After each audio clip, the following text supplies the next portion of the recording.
can you please pronounce and spell your first and last name? My first name is Jack Waksal. It's J-A-C-K. The last name is W-A-K-S-A-L. It is Tuesday, April 11th. Right now it's 10:33 a.m. I'm Dana Arschin interviewing Jack Waksal, and we're in Bal Harbour, Miami Beach, Florida. Jack, thank you so much for sitting down for this interview. So happy that you're here to interview me. So tell me, what was your name at birth? Where and when were you born? I was born in Poland. I was born September the 15th, 1924. How old are you right now? I am 98 years old. Amazing. Where were you born? In Jedlinsk, Poland. How far was that from Warsaw? That was from Warsaw, it was 90 kilometers. In Polish, it went by kilometer. It's 90 kilometers from Jedlinsk to Warsaw. What do you remember about the town? Did it have a vibrant Jewish community? Was it on the water? Tell me anything. We got on water in both sides, Jedlinsk, and the whole community was in two places, and the mostly was in the city, and around the city was just Jewish people. So where did you live? Do you remember the street name? The street name was Rynek, and it was 32, the number. Wow. Was it a private residence, an apartment? It was a house, a private house. We got a beautiful home, and that's how our life was in Jedlinsk. What do you remember about the town? Did you remember going with your parents and shopping? I remember with my parents that I went to the synagogue, but in the beginning, when I grew up, everybody in Poland has to go to public school. In the morning, we went to public school. In the afternoon, if we finished public school, we went to what they call it Niederschreide. And that was your Hebrew education, your Jewish education? Your Jewish education, not Hebrew, Jewish education, Yiddish. So in school during the day, you were mixed with Jews and non-Jews? In the school was mixed with Gentile kids. We went out in the middle of sometime the day to play soccer. We played soccer with them. It was a beautiful life living in our city. What do you remember about school? And I remember the school like now, the teachers and everything, and some of them from the kids. You know, we was mostly all kids from our city. It was in this school, in the public school. We was every day seeing each other. And you had non-Jewish friends? Yes, a lot of non-Jewish friends, a lot of, which we was biking. We was playing soccer with them in the beginning. Yes. My neighbor was living not far away from me. He was Gentile too, and it was unbelievable. Not a bad life when I grew up. Did you have a favorite subject in school? Anything you were best at? But I was this time still, in the second grade, under the third grade in the beginning. Yes, when I grew up, and that's how life was going on to at least 1937, when I'm jumping so quick. The anti-Semitism starting up in our city, it was unbelievable that they started burning up the Jewish stores. They hold tickets not to buy by Jewish people. And it was so bad, the resisting from the Poles against the Jewish people, it was unbelievable. If you went to the synagogue, you have to be so careful. and they knocked out the windows in the synagogue. Every second day or the third day we have to replace it. It's unbelievable. Life was going on terrible in the beginning of 37 on, when Hitler started to come up with speeches that they're going to invade Czech, and later Poland is going to be taken over by them. And the Polish people probably it was a lot of Germans living in Poland. They call it Volksdeutsch, what they used to live. And that's what made a lot of difference. It was a lot of anti-Semitism starting up before the Germans even showed up. We're going to talk more about the beginning of the war, but I do want to paint a picture for your future generations, your family members who will be listening to this. What was your home life like before the war? Were you Orthodox? Were you secular? I was Orthodox. My father was Orthodox. My father was a shochet, and he was a oil in Yiddish. He did circumcision.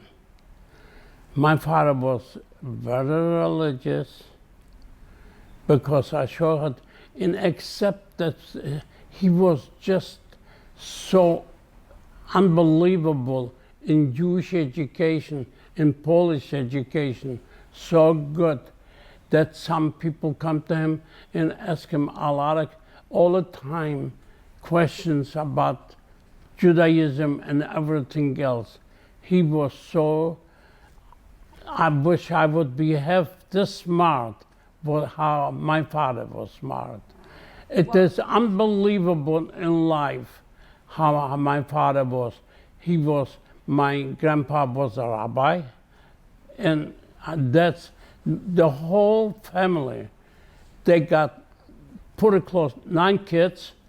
There was 5 brothers, 4 sisters, and my grandma and my grandpa.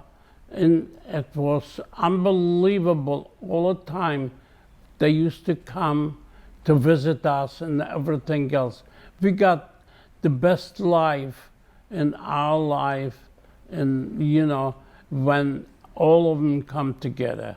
So to clarify, your father was one of 9 children.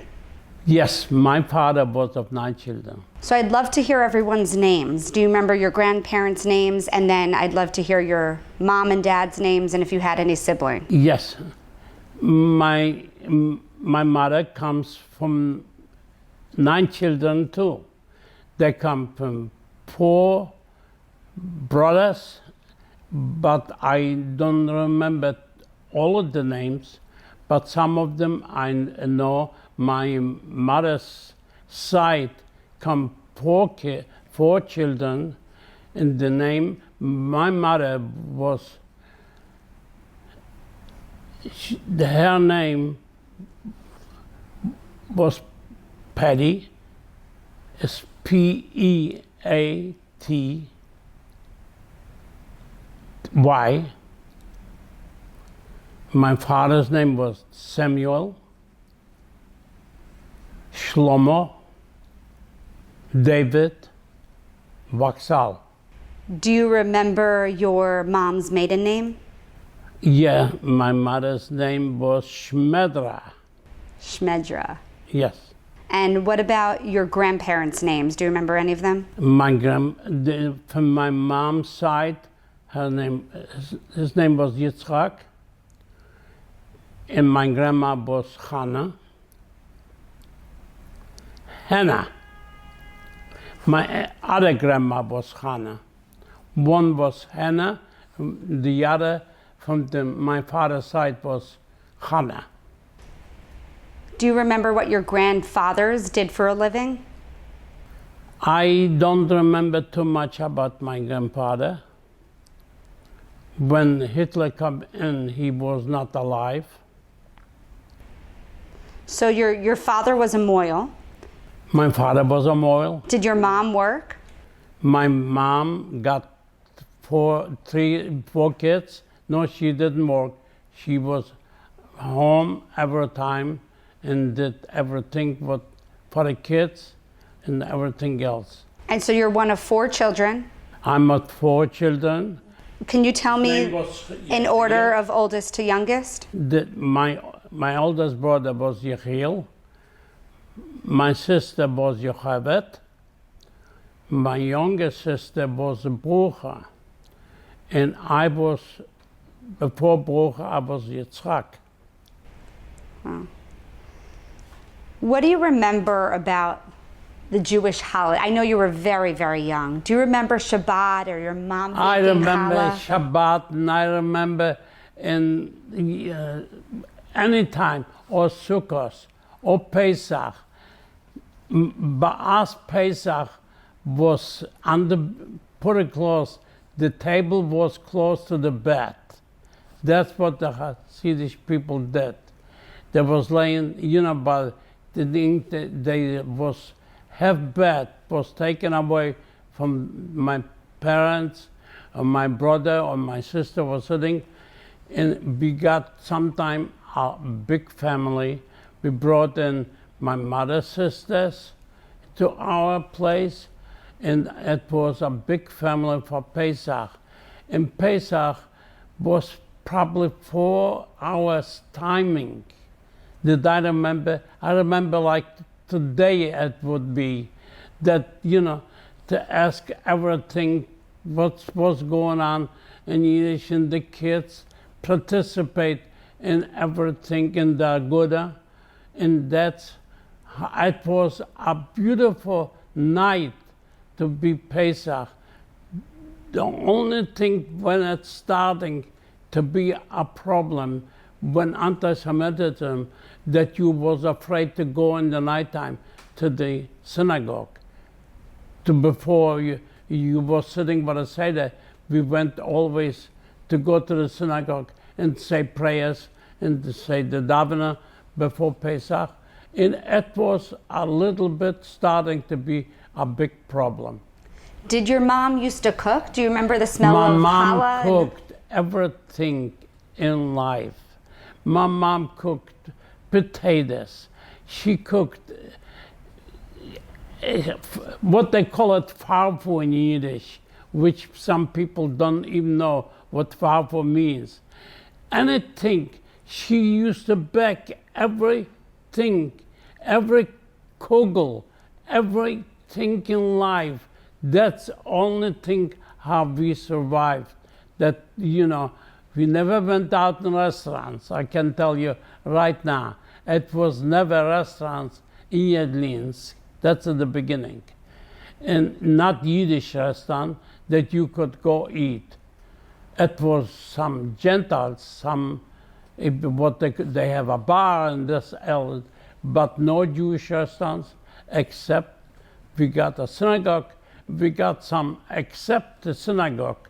You can always daven separate in some rooms, but if you don't want to go to the synagogue, it was always a menu that you can go ahead and we could start saying prayers early in the morning or something. Did your father go to synagogue or pray every Saturday? My father has to go. My father was what they call it kuel, mensch, a shochet. He has to participate. Sometimes he used to do the davena, everything. That's how he was staying by the umet. And he used to learn the Torah. He used to be a Balkora, what they call it. And he was What's about Korah? What? What's about Korah? That form that he used to bring people, to get an aliyah. That's mean a Balkora means that he learns from the Torah. That's what the meaning is in Hebrew. Was your home big or small? Did you guys share My a home room? was 4 rooms, except the bedrooms.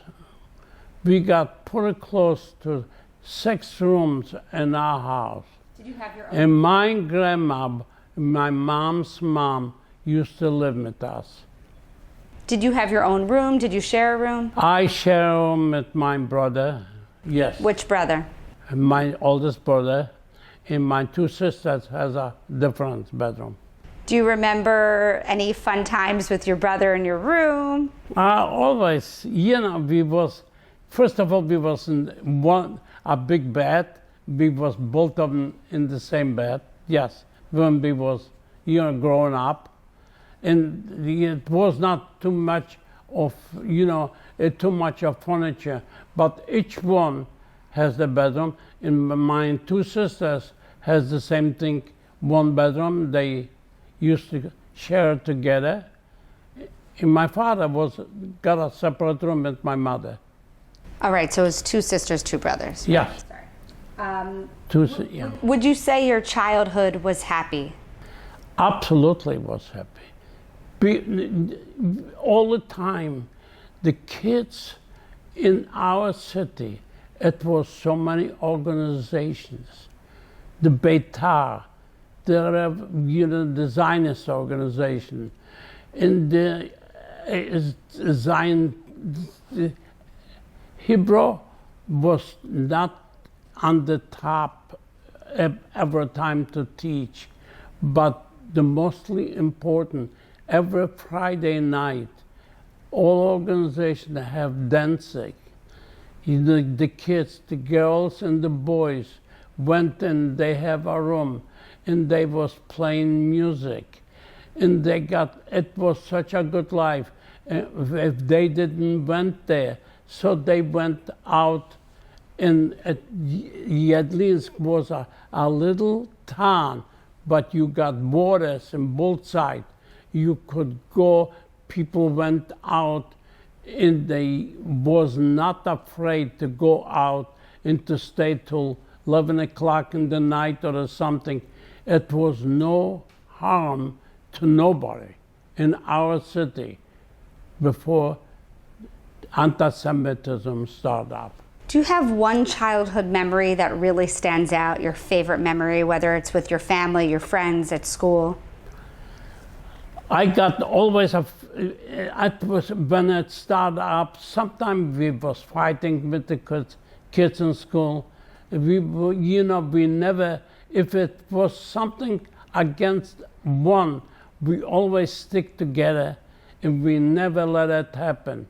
But it was some teachers that they, come on us. We shouldn't do it, we shouldn't fight back or something like that. But we never listened to that's one thing, yes. It was, sometimes it used to be a problem with the Gentile kids. But we took it, and life was going on like this in Yedlinsk, and it was a beautiful town to live in it. And that's how we used to live daily basis. Just the age difference between him and his... It was my mother and father. It was between maybe, I think, 2 years or something like this. And my mother was younger than my father. She was 2 years younger? Yes. What about the age difference between you and your siblings? My siblings? My brother was over 3 years older. My sister was 2 years older than me. I was 2 years or 3 years older than my younger daughter. Younger sister. Older sister. Were you your younger sister? Yeah. My sister, she was the youngest one. I remember when she was born in my dreams all the time. I was in the house when she was born. Was it one of the happiest days for you? Yes, yeah. Do you remember how the family reacted having her come home? Not just the whole, my mom's 3 sisters, they used to live not far away from each other. And it happened all later when she was born, and it was unbelievable, all of the family used to come around right away into our house, and it was no hospital. They got the kids at home, all the kids was born in this house. Wow. And they probably didn't use medication then either, right? No, they didn't use medication. Must have been very painful. No. So you were out of the house when the kids were born? No, but I was really we was in the other room. No. So you heard the screaming? A little bit, yes. Yeah. It was not too much of a screaming, but it was screaming, yeah. Do you have one sibling that you were closest with growing up? My sisters and brothers, we were so close, unbelievable with each other. We checked each other all the time. You know, we never sat against each other to the parents. Oh, you did this or this. We was always close, so close, unbelievable how we grow up together. Did you ever have fighting, like your brother punching you as a joke, or? No, we never did fighting to each other. Unfortunately, no. We were so good to each other in our house. You know, we was always hiding or this against some parents, or we did something wrong or something. If my sister used to go out to dancing, which that was not, if you are Hasidic, you have to watch it in a little town like this, that the people shouldn't start talking about it, and the kids don't grow up right, they don't grow up Orthodox. You know, dancing was against Orthodox if the girls and boys went out to dance. And that was a little bit against my parents, my mother and father. You talked about dancing on Friday night. You mean Saturday night or Friday night? Friday, we went out Friday after say Kiddush and we ate a lot of, they went out dancing even Friday night. They did? Saturday, yes. And your parents knew? The parents, they knew it, but they didn't want to know. So the kids were more liberal. more secular, more liberal. Absolutely, yes. My sister and brother, my sister and brother, yes. Yeah. And do you remember going out? Huh? Yes, I remember going out. I was little, and I was going up with my size of the kids. Yes, we did. What type of dancing did you do? They did the dancing. You know, it was one guy was leading what they was dancing and to show how to dance. Any kind of dance, what you dance. Even now, my mother, my wife, she was excellent in dancing. My lovely wife. She was sometimes the leader from the group and to learn how the kids to dance. Not at this dance. You didn't know her then, right? I did not, no, I was not so much. I was younger than them 2 years or 3 years, yes. In this age, and sometimes they didn't want to associate with younger kids. And it was a problem, but we worked out all the organization, all the people. It was unbelievable in our city to grow up, the Jewish people, the kids, how they grow up, and they could do this, what they did. It was just not to believe it. We never took it, that anti-Semitism, we was never even talking about it each other. That's all the time like this. I don't know why, but it was never come up politically or there's something like this, never. So he did know my mom. They grew up in the same town. Oh. So she was a little older than my dad by 3 years. 3 years older than your mom was born in 1921. right? Yes, yeah. Really quickly, I wanted to know, your brother was a few years older, and you were about 15 when the war broke out. Did your brother ever leave? When the war broke out, I was 13. No, 1939, you'd be 15, right? Yes. In 37, I was 13, yes. Right, so in 39, you were 15 years old. Absolutely, yeah. Yeah. Did your brother, so 15, your brother was a few years older, at least 18. Do you remember, did he ever go off to work? Did he stay in the town? My brother Before the war? didn't went to work. He was almost an engineer. He was so smart in arithmetic and everything else that some farmers took him to split up and to show him, they think how much kilometers or this. He did it with going in, and it was unbelievable how my brother was smart.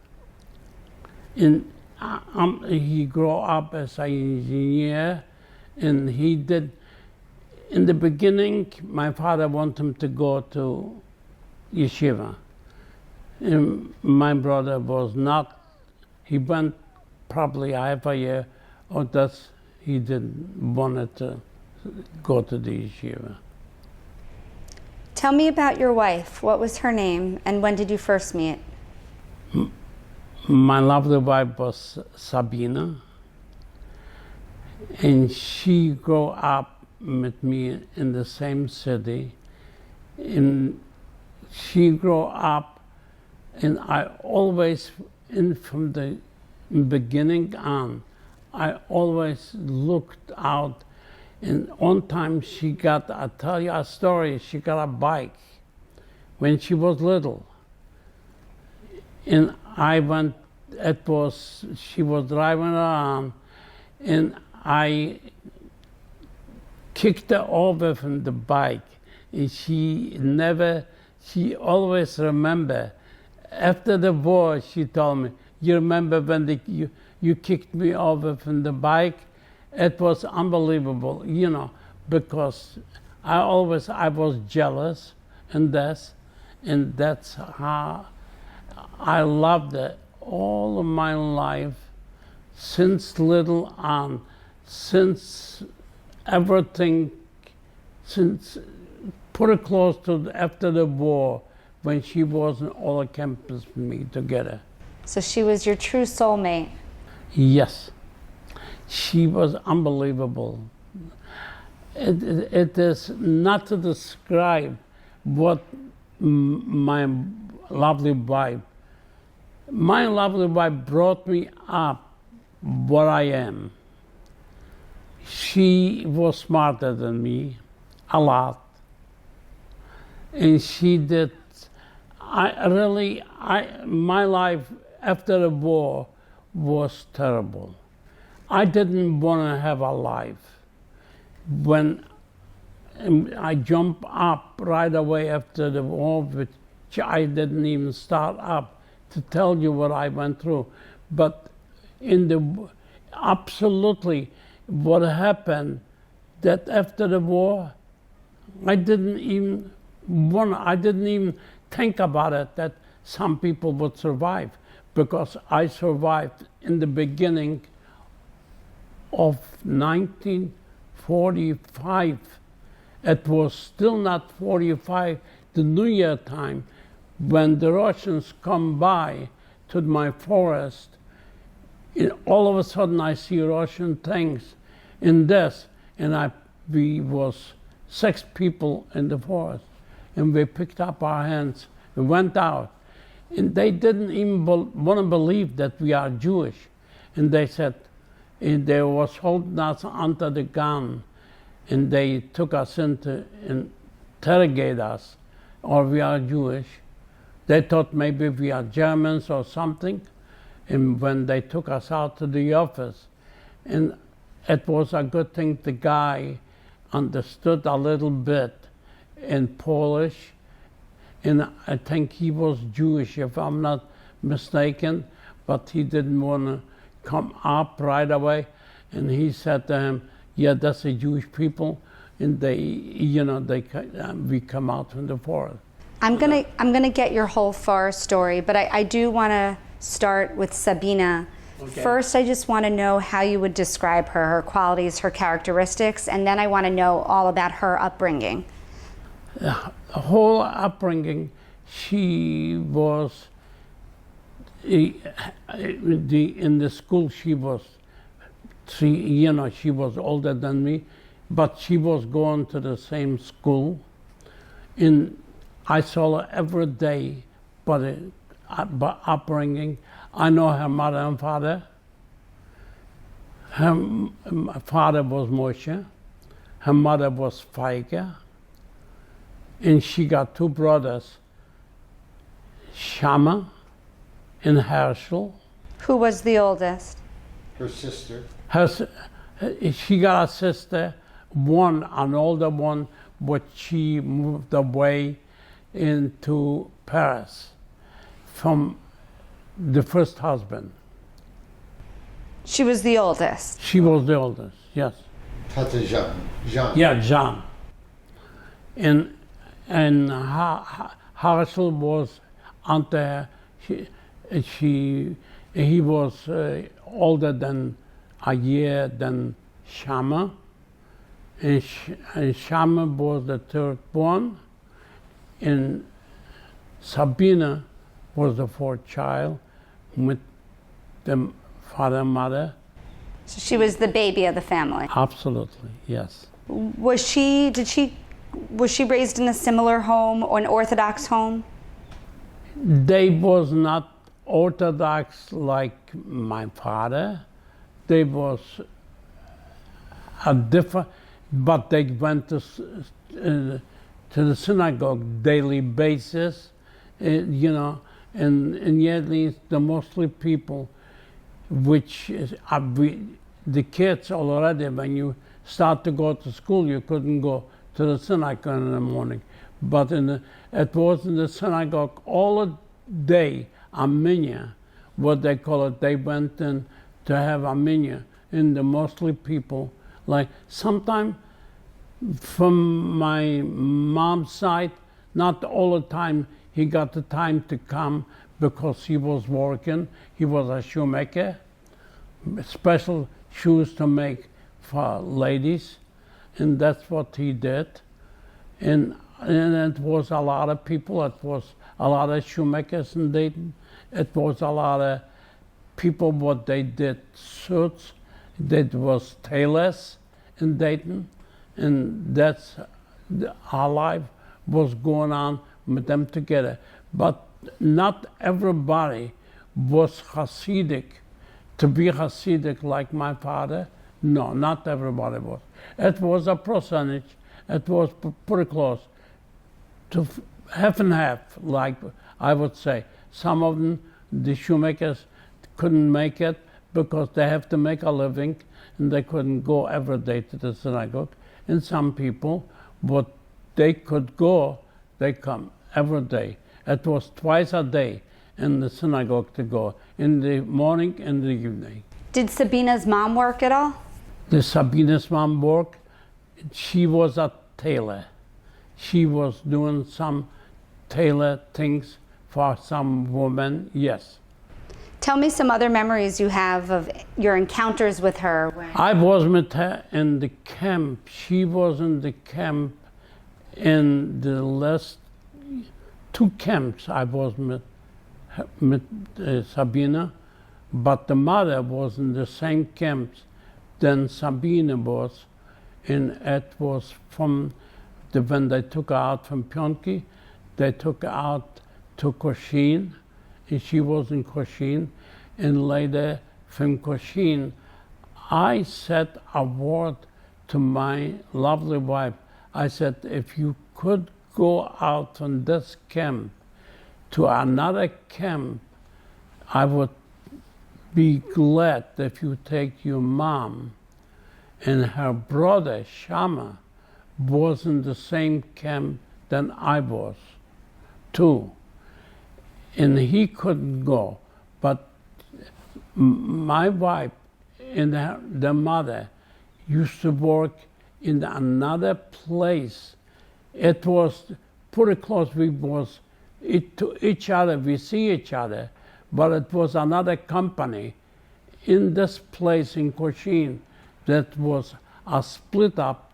They got about 400 people working over there, and my wife worked over them.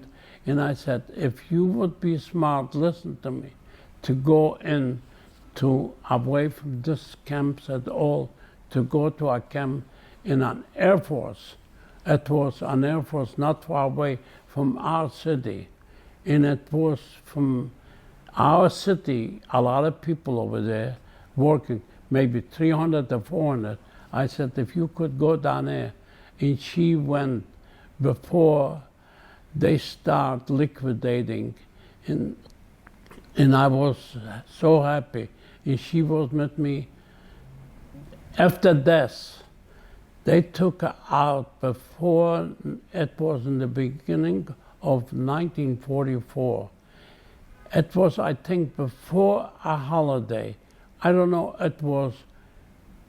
I think it was before Pesach. They took, it come in SS, they took maybe 150 people or more, elderly, younger, and they took it out on the field, not far away from Pyeonggi where we used to work. They killed them, they brought in the clothes back. This time, when Sabina saw her mother's shoes brought back to the camp. Dad, before we go into the war and everything, Yeah. Mom was much more secular than you were. Absolutely. She was. So did they do Shabbat dinners? What was her home life like? Oh, Shabbat dinner. It is not a place. Everybody has Shabbat dinner. Even if they were secular, they make Shabbat dinners. You don't have to be really Orthodox to do it. You know, every Jew in Dayton, some of them, they didn't have money to make Shabbat dinner. That was the worst thing in life, because a lot of people was poor people in Poland, in that they lived in Jedlińsk, which I knew it, and what my father, what he did, all the time told me, you have to go out into back from before Friday, to go into some stores. They could give you some money. You have to beg.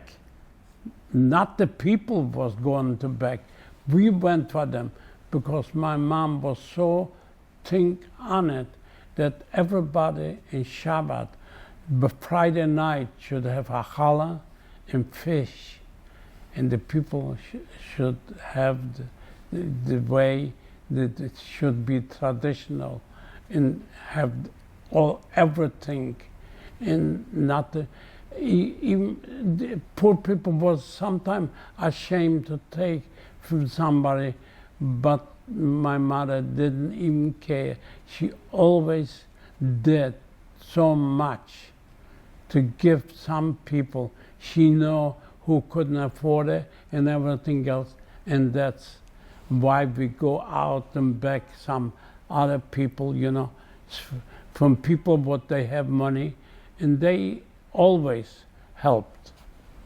So nice. And we always did. That's what I was grow up and think, to go out and help people to get money, and people should be able to have everything. So, Mom had a yard. Did she have any animals in her yard? So she had a private home also, like you? She has a private home. She loves dogs. She has a little dog. Yes. What was the dog's name, if you remember? I used to remember. That's okay. Yes. Do you remember what it looked like? Boy, girl? Yeah, was a girl, yeah. And I always was always when I went to the Cheder, to the what teach me, I make a short turn. I went through their house and go over to the guy, what the Rebbe, what he was learning.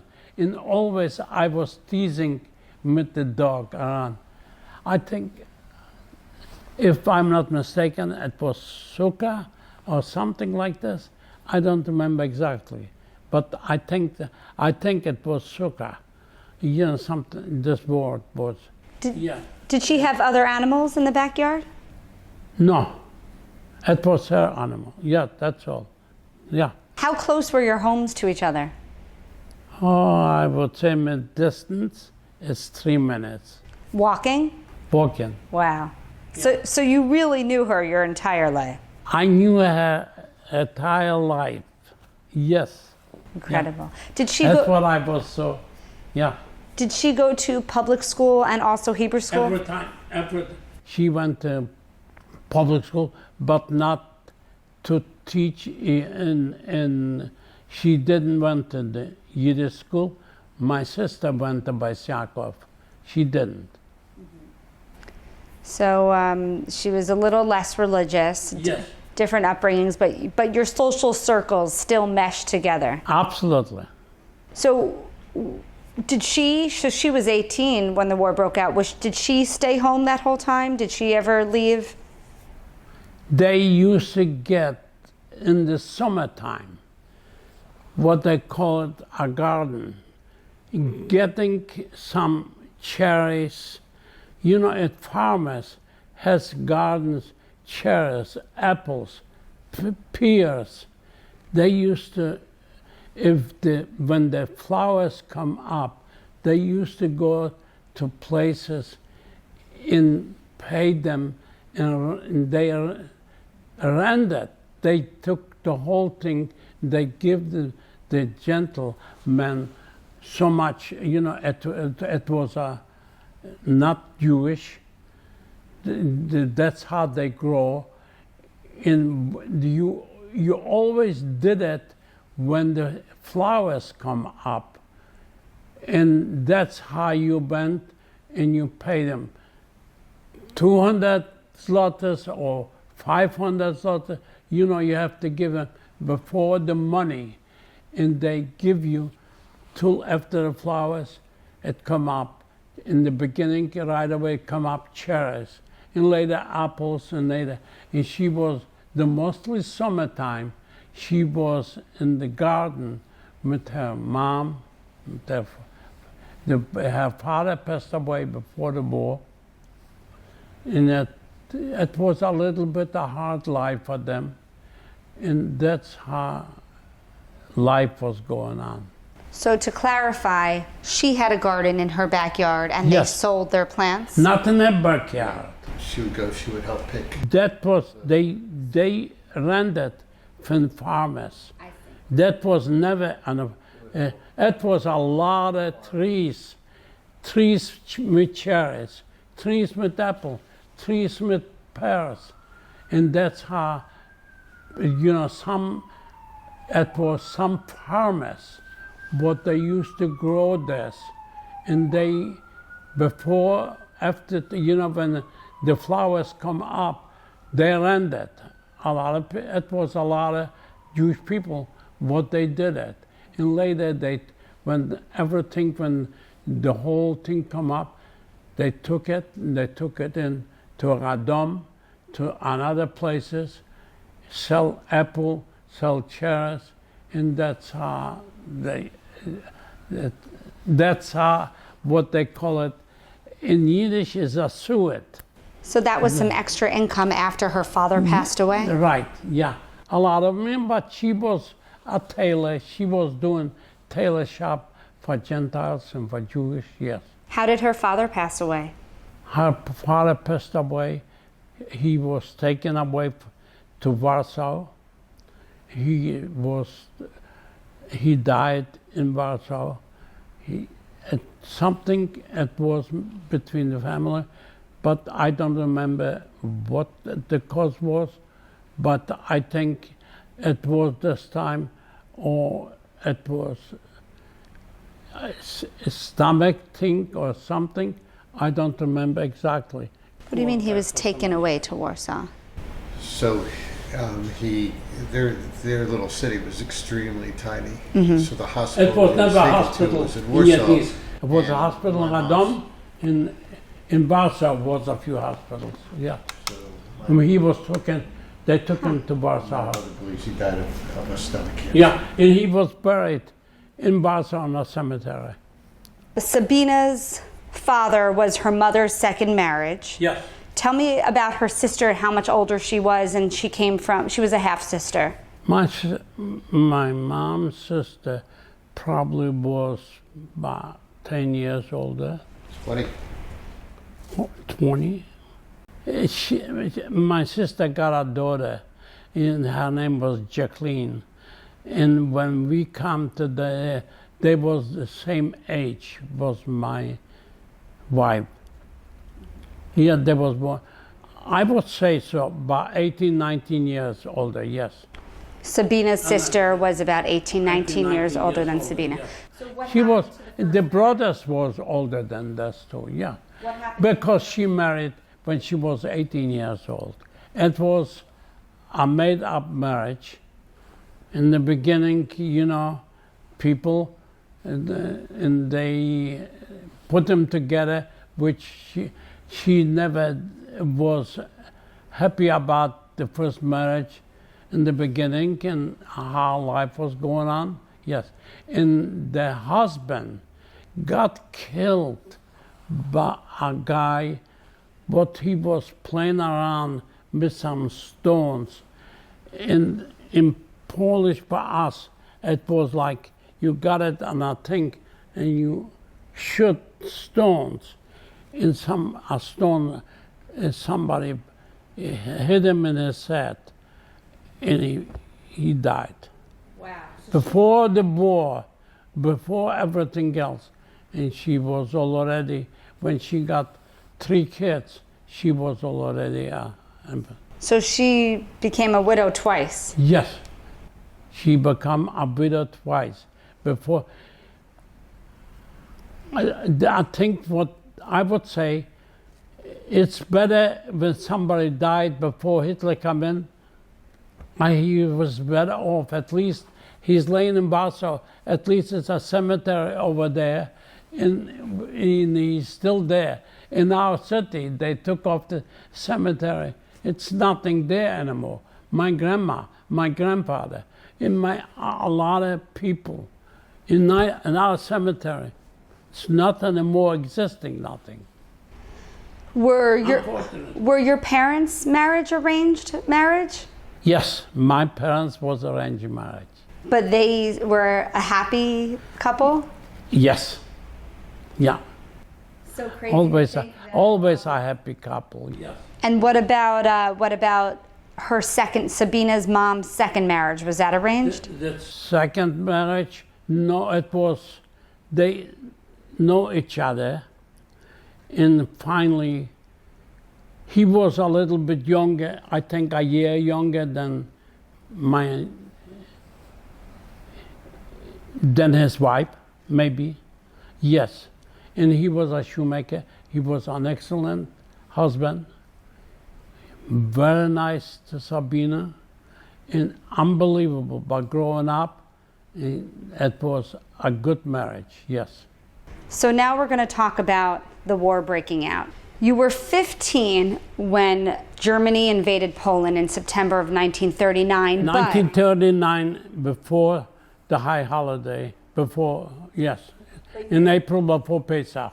I remember like it would be today when they come into Poland, everybody was locked up. We didn't even know when the Germans come into Jedlinsk.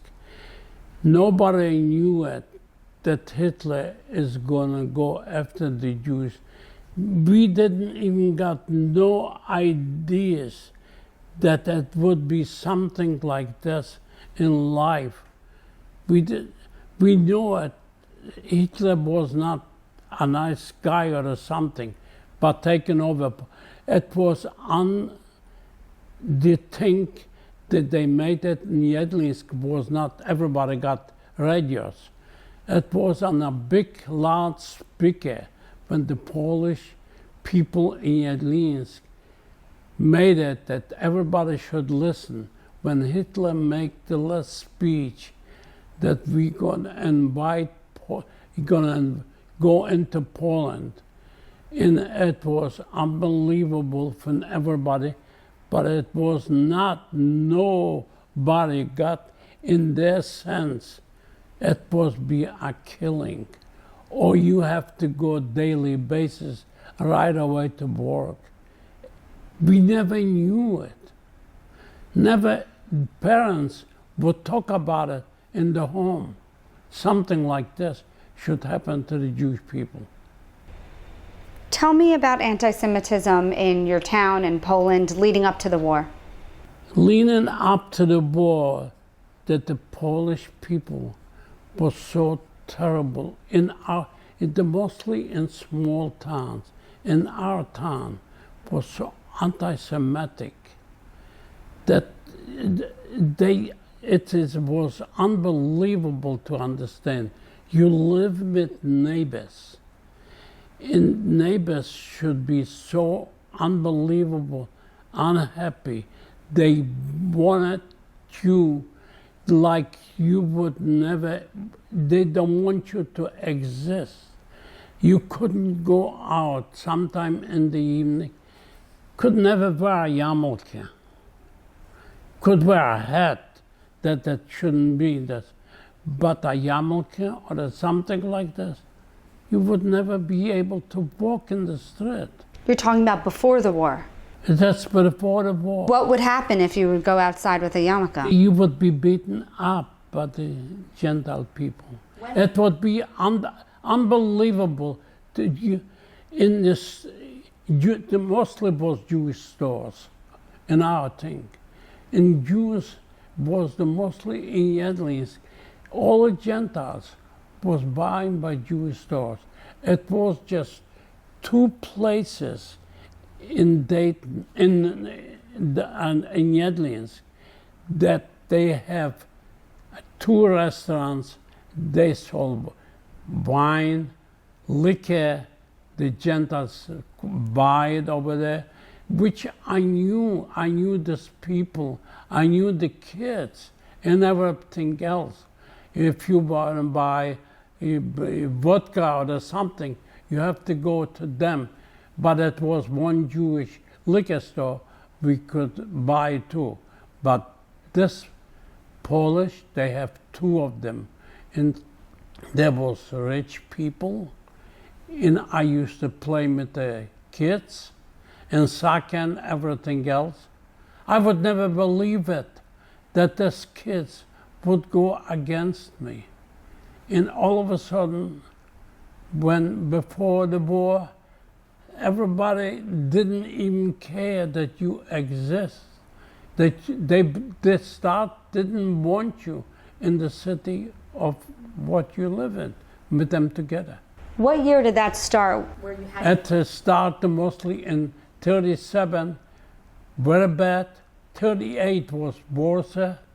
In 39 they cooperate already. When the Germans come in, the Poles right away cooperate with them completely. And that's how it starts. When the Germans come in the first day, in the first morning was a loudspeaker right away. Jewish kids has to come out 7 o'clock in the morning to work. And we have to go out.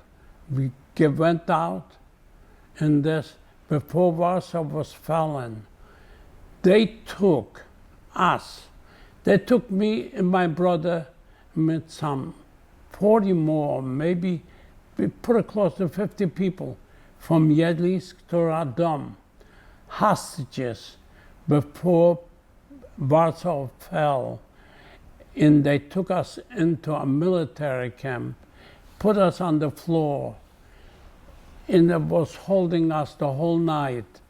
And we have to holler, one Jew is responsible for the next one. You have to not stop talking about it. And they said, if we are not going to have Warsaw the next day, everybody is going to be killed from you people. So let's go back for one moment. So what day was this? That was the day, a night after they showed up with the tanks in Yedlinsk. That was in 39. The date exactly, it was in the middle of September. Exactly the date, I don't remember, and that's what they did. The next day, what they did, they took, put it close to 50 or something like this, just our kids, and we went out right away, both together. We thought we were going to work, but they took us as hostages the first day before Warsaw fell. They were still fighting against Warsaw. They took us for hostages. And they said, they took us 12 kilometers from Yedlinsk to Radom. It's pretty close to 12 kilometers. Were your parents there though? Do you remember how you... My parents was there and they didn't went out. The most important, we was always the parents, they shouldn't go out, we went out right away. But because I was young, I could do anything. Did you think that you were going to come back that same day? Probably. We did never think about this. It was never in mind that they're going to kill us or something. The only thing, you went out. And that's what they did. They took us hostages, and the next day, when Warsaw fell right away, they let us loose. We walked home 12 kilometers. Do you remember your parents' reaction when you walked back home? That was, they looked at us, we are back, you back. And that was the most important. You get a kiss from them, you be back, and that's it. And after this day, every day, you have to come up 7 o'clock in the morning to work. It was not 50. They took how many they could. Girls, boys. They asked on the loudspeaker to come out, stay in the line, and later they took us in to clean their trucks, clean the places where they took away from the place, some places that they did military stay. We have to clean it, and that's what we did. Daily basis was starting up in the morning to 4 or 5 weeks. After the 5 weeks, all of a sudden they said on the loudspeaker, Yedlinsk is going to be made a ghetto. We didn't even know what a ghetto means. We didn't know what's going to happen, a ghetto. All of a sudden they made a ghetto where my house was there in this place. It was the best thing because the most Jewish people was living over there, and they liquidate all the people from down there, from the other side town or this, from close when they used to live away from Yedlinsk, and they brought them into Yedlinsk. Everybody has to come in, and they put in fences, barbed wire, about 6 blocks or 7 blocks. We used to live 3 families or 4, some of them 5 families in one house. And that was unbelievable to live like this. That's how it was going on since 1939 till the end of 40. Every day to work, cleaning snow, because it started right away in the winter time. We cleaned snow probably from one highway, 5 kilometers or 10 kilometers. The snow sometimes, it was pretty close to my knees. They took some elderly people, they didn't have no choice, they have to come out to work.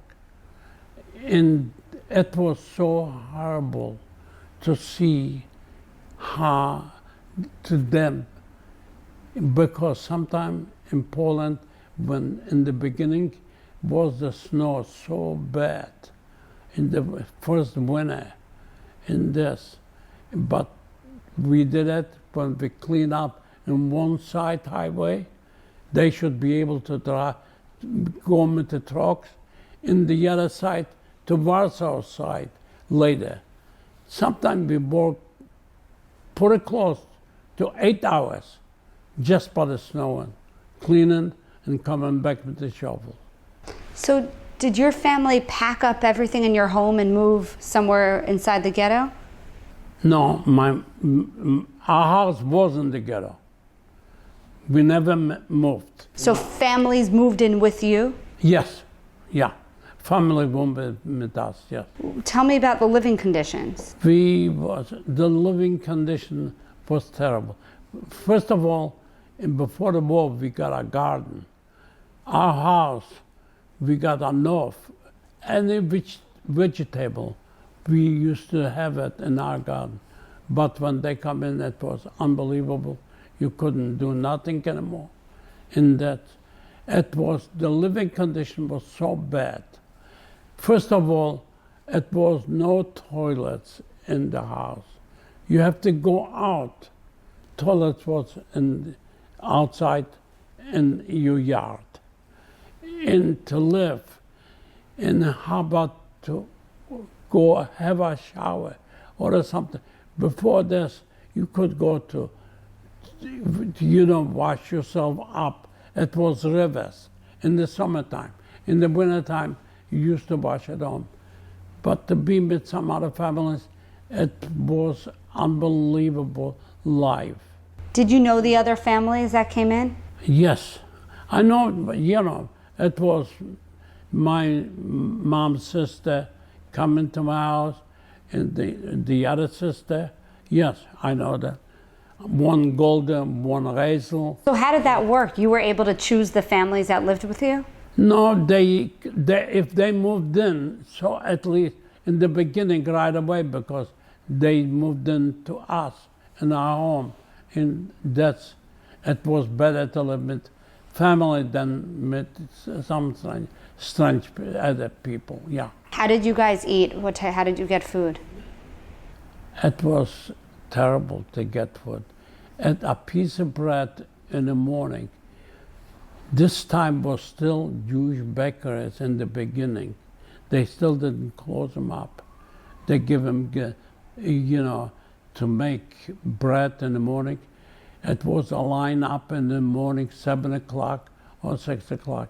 If somebody got a piece of bread and they sold it to you, but the kitchen later, it was a special kitchen that everybody, it was one kitchen that everybody has to stay in the line.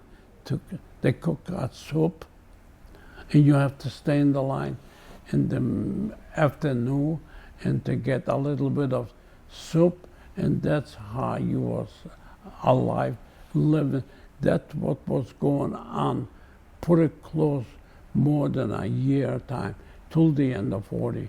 In the end of 40, they said we're going to liquidate Jedlinsk, liquidate all small ghettos around Jedlinsk, and they're going to take us away to 2 places, one in Krušin, one in Sola.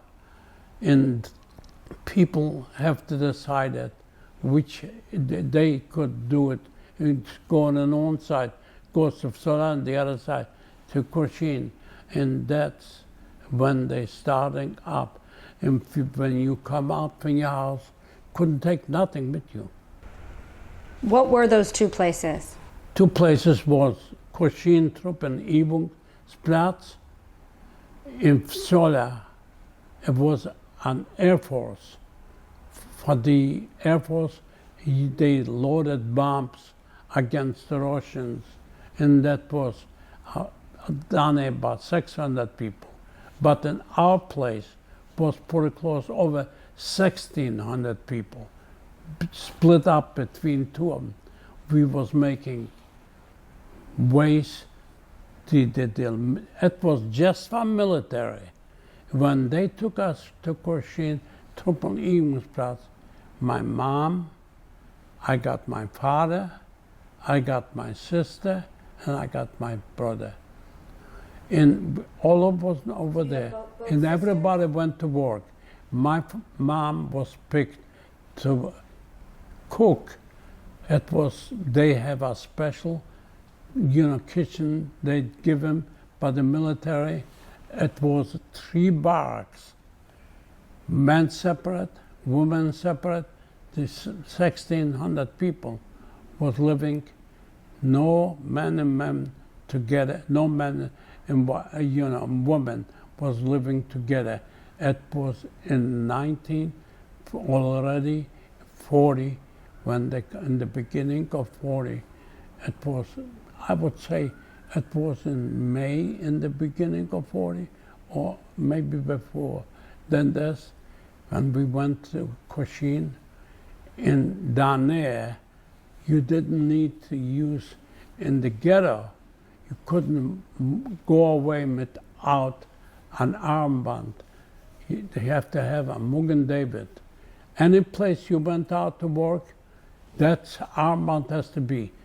If you went out from the ghetto by yourself and they catch you, they kill you at the spot. And that's how it was going on. But some of them, a young kid, run out sometime and wants to get bread from a Gentile or something like this. If he come back, it was the locust thing in life. A lot of them, kids got killed in Yankees by running out from the ghetto, yes. So you mentioned your parents, brother and sister. Were both sisters with you? My both sisters what met me, yes, both of them. My younger sister was this time, I would say maybe 10 years old. Do you remember, in the beginning. Do you remember the emotions that you were feeling? I tell you, you didn't even time to think this time emotion. You have time this time. Or you go to work, or you wanted to be any place else, or to take your own life. When you went out, when they liquidated the Adlinsk, mothers who got small kids, it is unbelievable to describe. They asked the mothers, what did you want to do it when they finished up the ghetto? And they asked the first thing, what they went to mothers who have kids. And they asked, what do you want to do with your child? You want to go with the child or without giving up the child? And it happened that some parents give up the child. And you have to see, they dig a grave, and they didn't even took him to a cemetery or something. They always dig a grave not far away when they took the people out when you're staying in the line. A grave not far away, they have the place, they have the yard where to put it. And they took little babies and threw them in the grave. If the mothers went with them, they killed the mothers. They didn't even use bullets. They put sand over them, just alive, in which it could never go away from your memory what you saw. You witnessed this? Yes. And not the eyewitness, everybody, before they liquidate, that's what they did first. The liquidation of babies and mothers. And later they took us away on trucks to from the ghetto to the camps. That's how they did it. And that was in the beginning, but the liquidation always, from ghetto's liquidation. When you live in ghetto, they let you live with a child. When they liquidate, it's not our ghetto. It was our Dom ghetto or Warsaw ghetto. You could hear a lot of people, all the time you hear what was going on in other ghettos. That's exactly what's going on. When I was working by a military guy in Yedlinsk, in the ghetto, I was a little bit known electrician, to work by electrician. And he was an older officer. And it was before they liquidate our ghetto. My father got 2 sisters living in Warsaw. And my father asked, can you believe that you can take potatoes that they could have for Pesach? I said, I tell you what, I'm gonna ask the officer one time, can I go work with him? And believe it or not, my lovely wife got a family down there. She went with me in the same time to Warsaw Ghetto. And we got stuck over there. In the Warsaw Ghetto, they left us down. They didn't come back right away. And we have to go back to Yedlinsk. And it was a hard time. Finally, we got back. We thought we never gonna make it coming back. 90 kilometers to go. And later we picked up the train that we was praying that Germans are not gonna show up on the train, and we got into Yedlinsk. The train was going behind Yedlinsk, but that was like going Krashin side and everything, but we made it. And that was, I was all the time when I was met my lovely wife, and I said, do you know it? Something could happen. Why did you went? And I was afraid that we're never gonna come out from Warsaw this time alive. Because going out from the ghetto, you have to jump over in the cemetery. It was at the Jewish cemetery site. It was a blocked up. We jumped because you couldn't go out in the front. They wouldn't let you out going back by yourself. You have to jump. Later, Paul's was standing by, and they come in, they said, you have money, you have to pay money. If not, we're going to give you over to the Germans. But I was not, I think, a guy, but I was too much of afraid.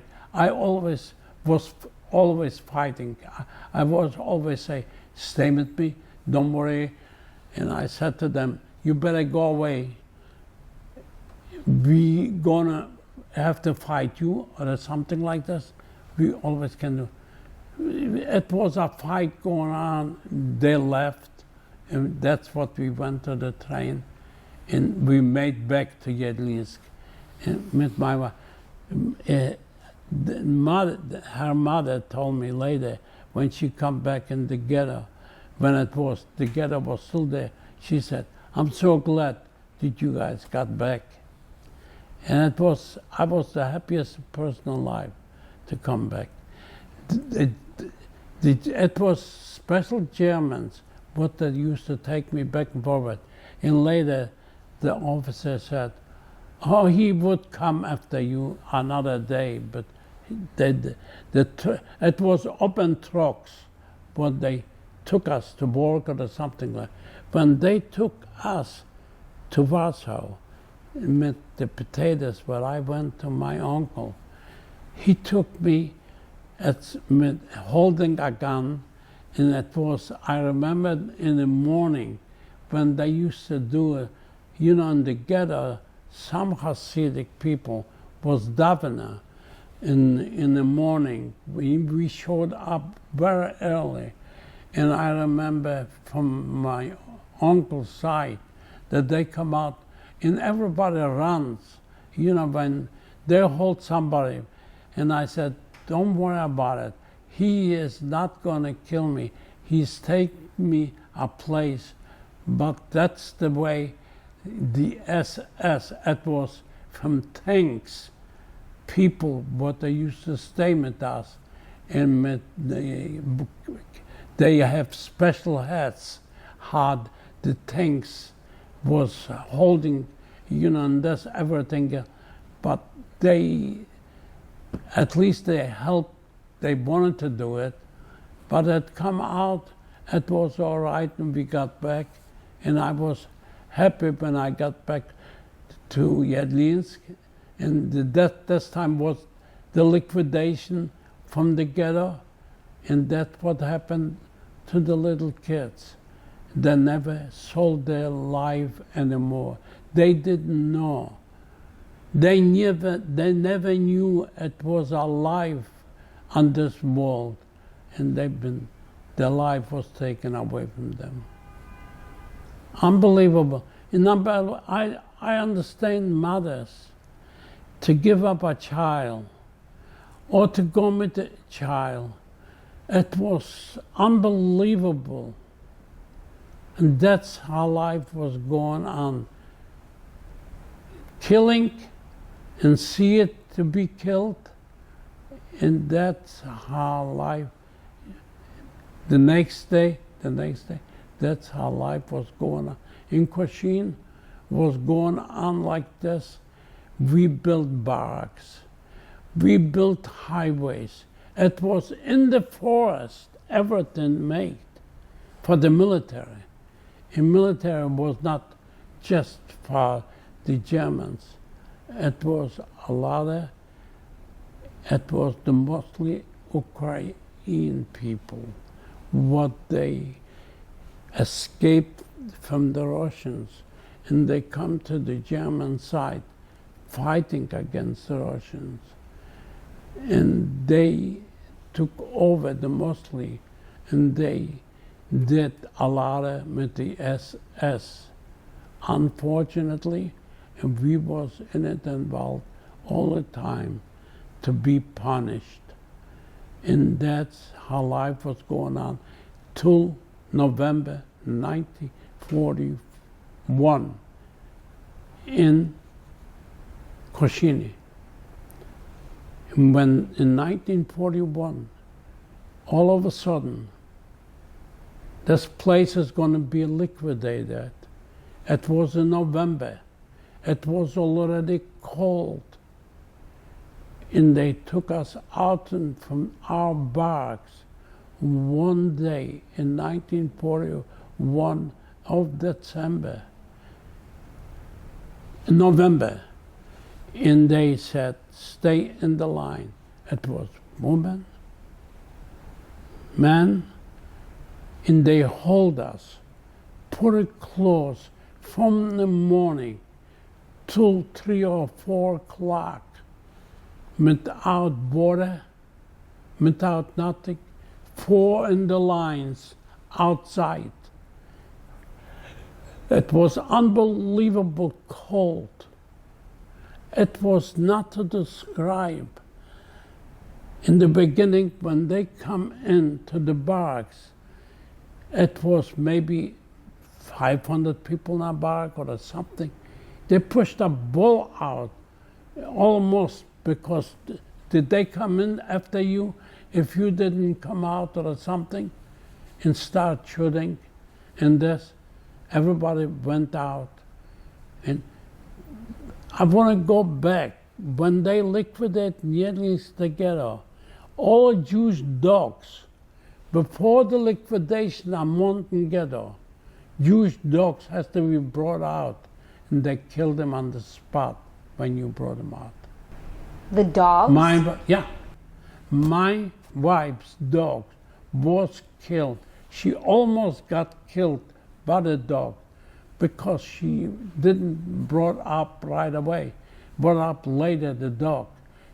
All the Jewish dogs in our city was liquidated 3 weeks before they finished up the ghetto. How did they kill the dogs? By shooting them. They shoot them. They shoot them like they shoot people. That's what they did. My lovely wife almost got killed, but brought him up. They killed her when he let her loose, and he took away the hand. It was killed constantly outside in our city in Yedlins. It is unbelievable to describe daily basis how it was going on. And that's how I'm going to go back to Koshin in the same thing in Koshin when they did the thing. It was 4 o'clock. All of a sudden, an SS guy come in, and I was in the front of my line, and my father was from the right side, and in the front too.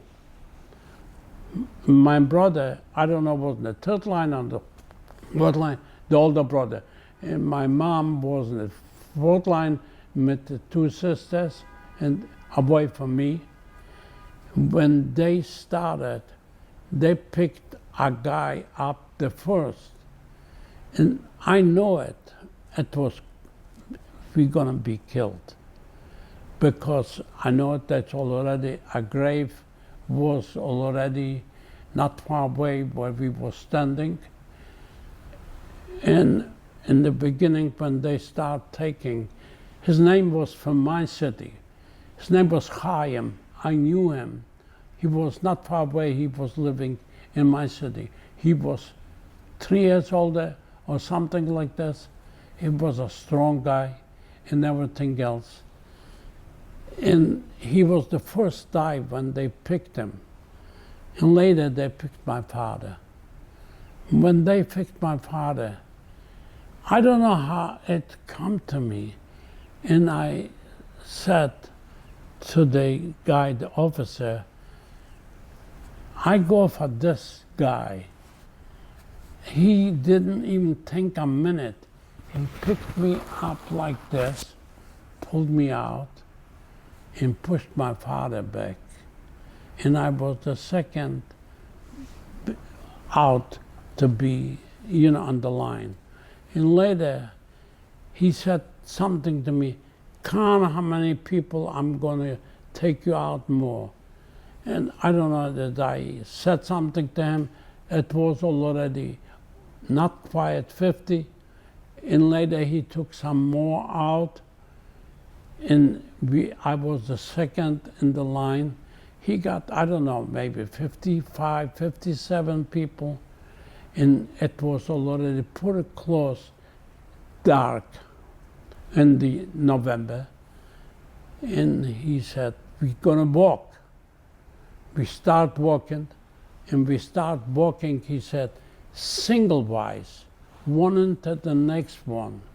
It was a line single-wise we walked. And we walked over to the grave. At the grave, it was the military was around with him, probably all of them from the SS or some other places around the military. And when we come over, they got the guns behind us. And when we knee down, I said a word to Chaim. We're gonna grab him. One word. I said something, and he said, in Germany, you cannot talk now here. And I said, and I didn't open up anymore my mouth, and we was kneeling down. But I hear in Germans, they ask when we're gonna start shooting. So the answer from them was, when I take my pistol out and show you how to do it. When he went after his pistol, he was from the right side. And when he went after the pistol, he got up first of me, Chaim, and I was the second. And we was fighting with each other. In this, we grabbed him like this, and he started in Germany, don't shoot. And was shuffling around, and we fell in the grave by ourselves. When we fell in the grave, he started hollering not to shoot. And I don't know how in the world I did in life. I never remember that I went out from all the way in the grave, jumped over on the other side, and ran into the forest. It was unbelievable for me. When I went to the forest and I was looking, did I have a bullet in myself?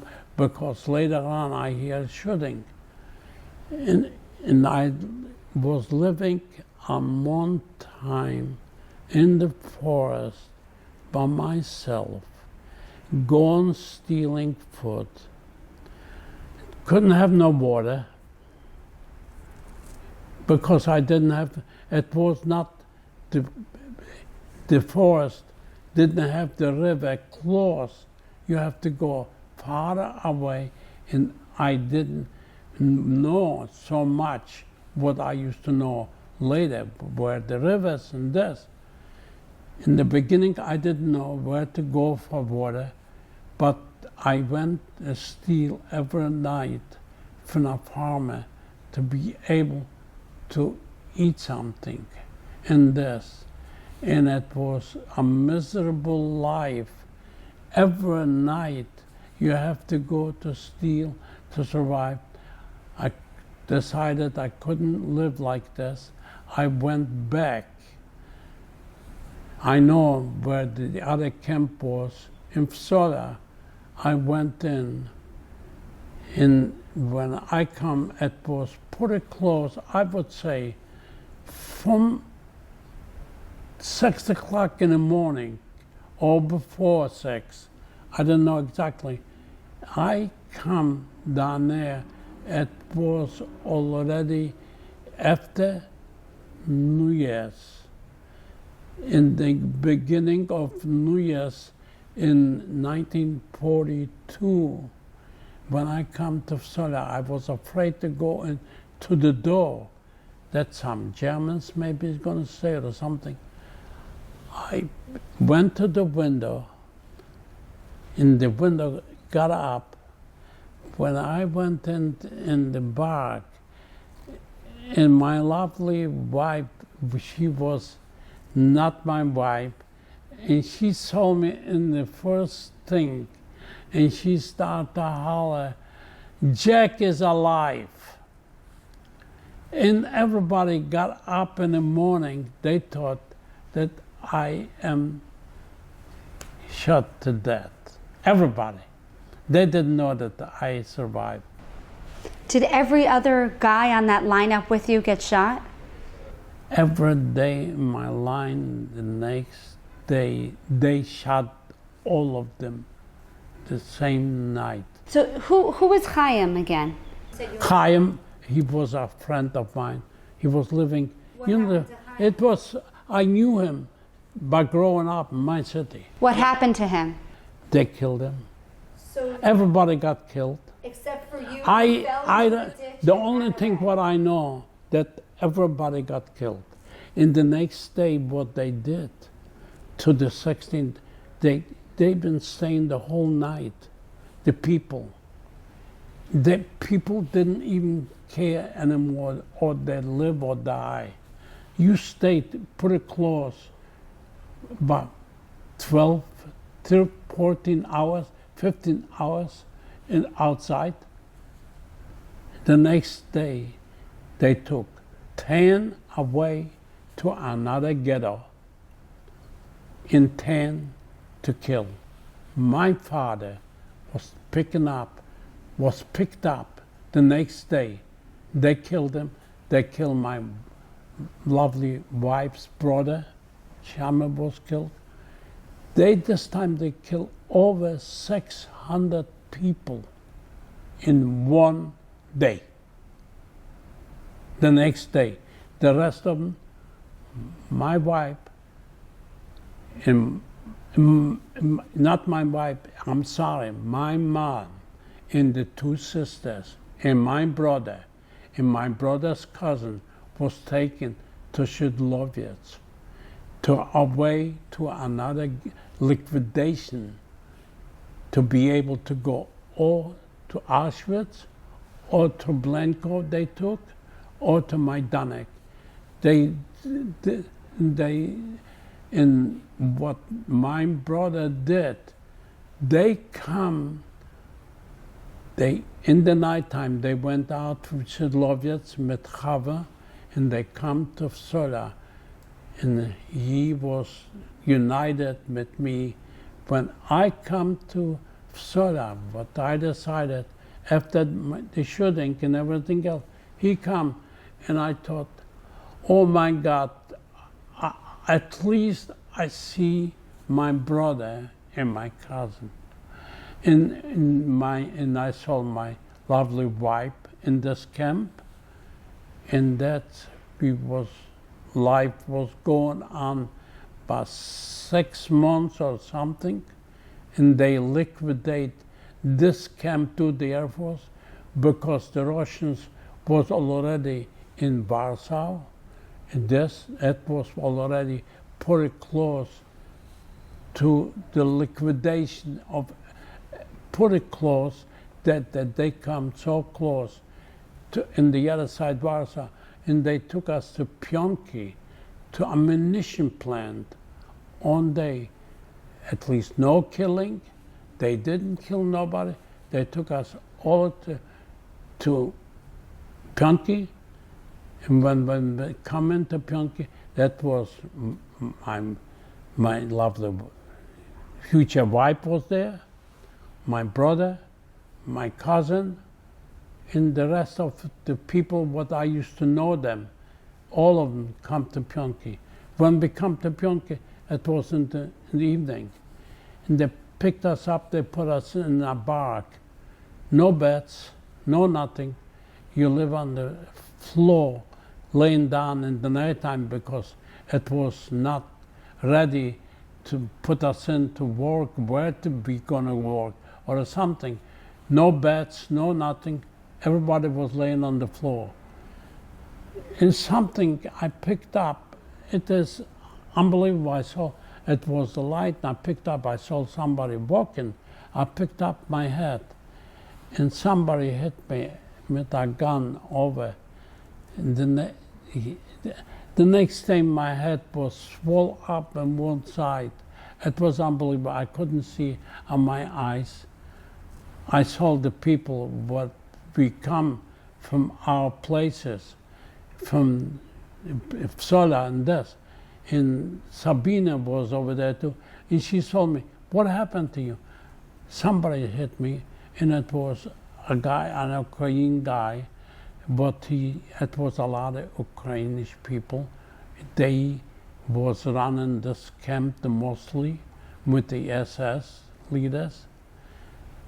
And the next day, I didn't even want to say that, I didn't got nowhere to go to a hospital, no doctor. I put in some water. Somebody told me to put some water.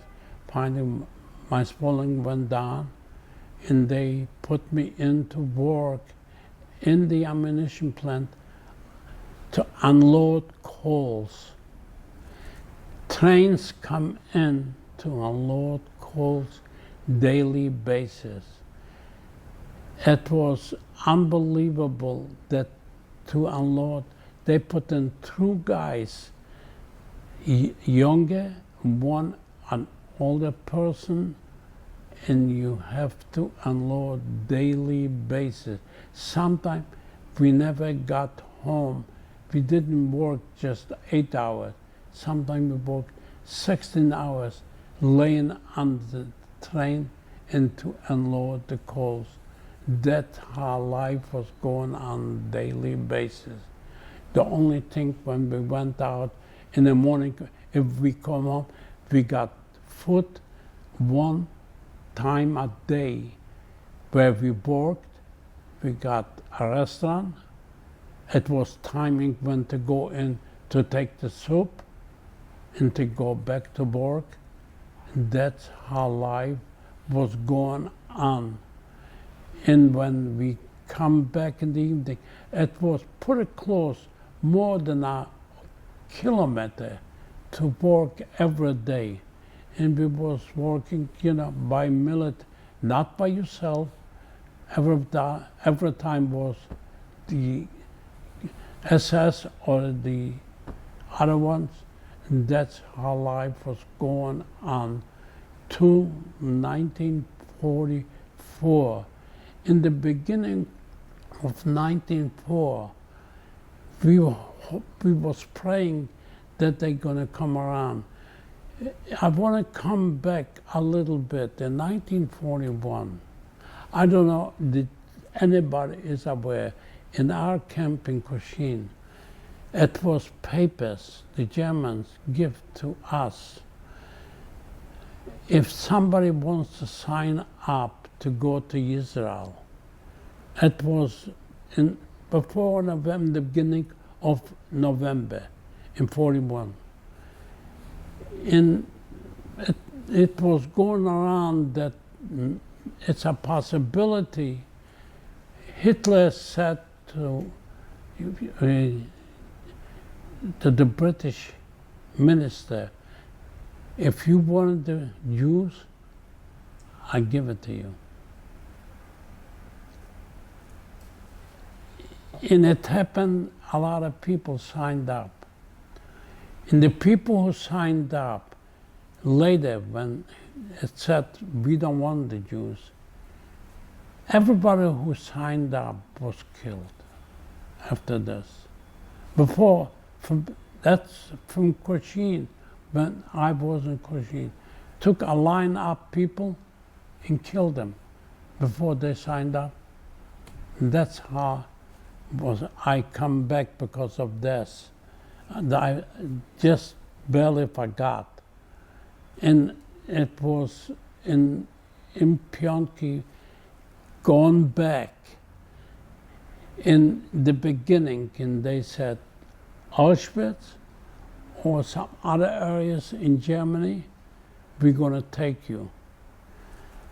And it comes to my head, and I was with my brother and with my cousin, and I was thinking, and I said to my brother, you know something, if I go to Auschwitz, I'm going to live maybe one day, because I wouldn't take a lot of things. I don't know, that's how I was in all the camps. I never listened. If somebody tells me it was a guy, what they give him to stay over you or something, and he was the manager and tried to do this.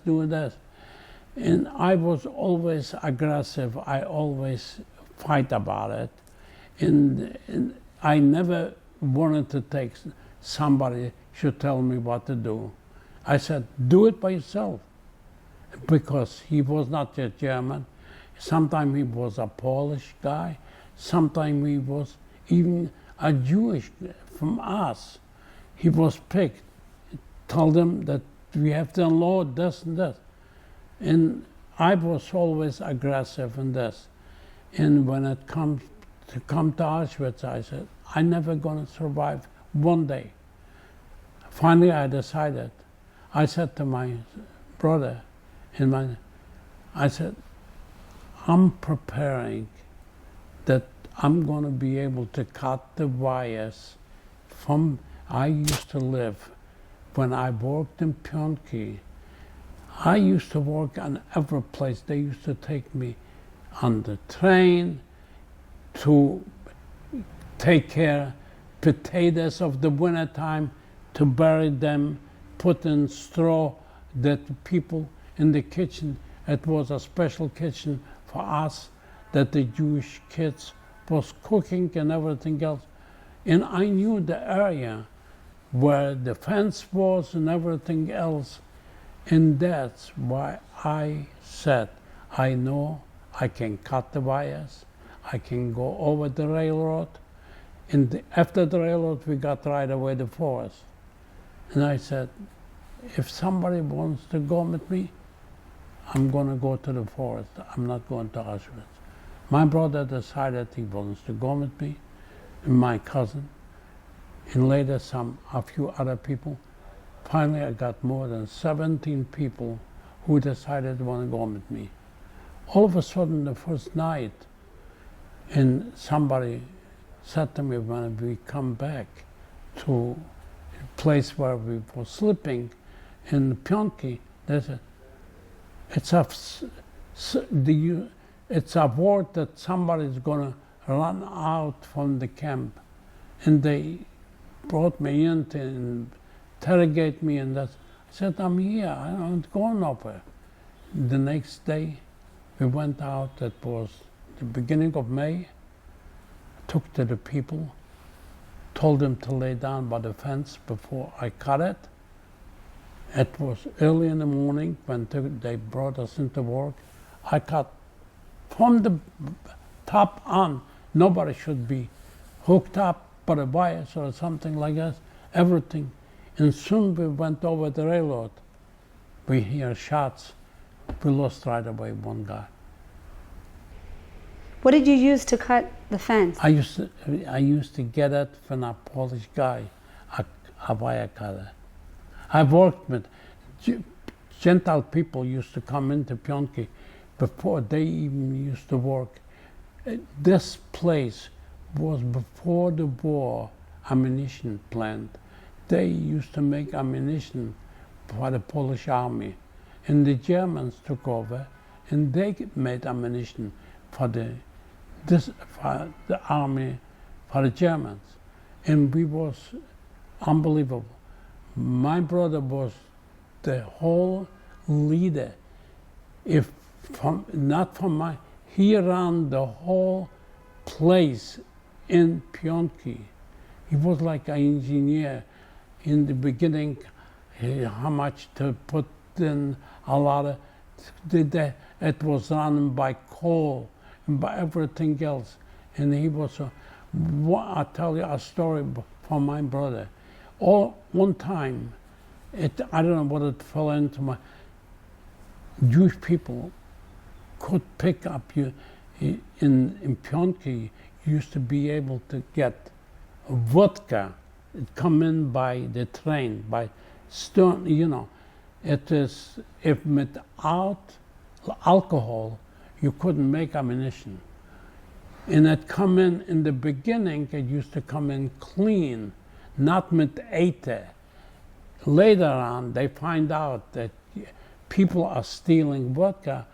And later they put in ether, and they put in ether, you're getting blind out of it. One time, my brother picked up on something, and when he come back to work, he got it with him in his pocket, a small thing, and they want to hang him. They hang people if they find something. When they come to work, sometimes they checked you in your pocket, and they checked my brother, and they want to hang him. And I know the engineer, the German, without him, that I went to him and I said, they arrested my brother and they're going to hang him. They cannot hang him. He took him out. They didn't hang him. It was amazing that they need him so badly that they hold him back and they did not hang him. And I was so happy in my life that I was be able. He used to know me. I used to be really a good worker all the time. Never got any problems around. with the German engineer, with the Polish people I got more. Sometimes they put in a Polish guy over us or something. He was unbelievable, terrible. Doing a lot of things, but we didn't need to do it. And that's how life was going on. And when I decided to go to the forest, we went, and we lost right away somebody, one person. So this was early in the morning that you cut the wire? Yeah. And then right. Did you all just start running? And we didn't need to run. We need to go over. It was the railroad, and right away was the forest. It was, if I would, going out, it was a minute to cross the railroad until you are in the forest. But they started shooting right away? They started shooting. And all of a sudden, there were 17 of you? And I lost a guy, but he was from my city. The daughter was with him, and coming out to the forest, and we never saw him anymore. And then in the forest, did you all start running in different directions? And the forest was going to the right and to the left. We know which direction we wanted to go. I wanted to go. Did the guards start chasing after you? When we went in the middle of it, I started to tell them to lay down. In the forest, you got picking up, underneath, a little bit deeper in this. If they shoot you and you are deeper, laying down and straight, they wouldn't be able to kill you or something like this. But they never did in the forest. They was afraid to run after you. And that's how it was. Never did they run after you in the forest. Why? Yeah. I don't know. They was afraid for their life too. They thought that maybe you have ammunition or something, or knives or something. They never went. They shoot you with machine guns and with this, but they never went in the places in the middle of the forest. They never showed up.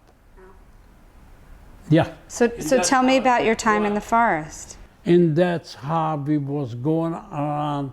And it was one time that my cousin was killed, and another girl was with her in the beginning. When we walked, it was happened that was not far away from our city already. Somebody went through the Germans and told them that Jewish people is on these places, and they surrounded us, and they killed us, and they killed Harbour, and they killed the name of it is Peril Linsen, another girl with her, and we lost already 3 guys. After this, we went away in the forest, and that's how life was going on in the forest, and to go steal. And finally, when we went in the forest, we built bunkers. Bunkers mean you put in a grave, put in trees over the grave, and make a place that you can go in it and lay down and sleep.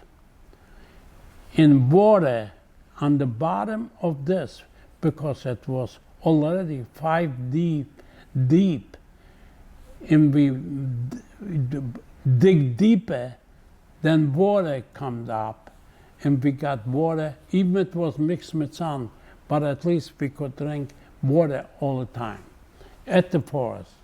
And that was a lot of things what we did in life.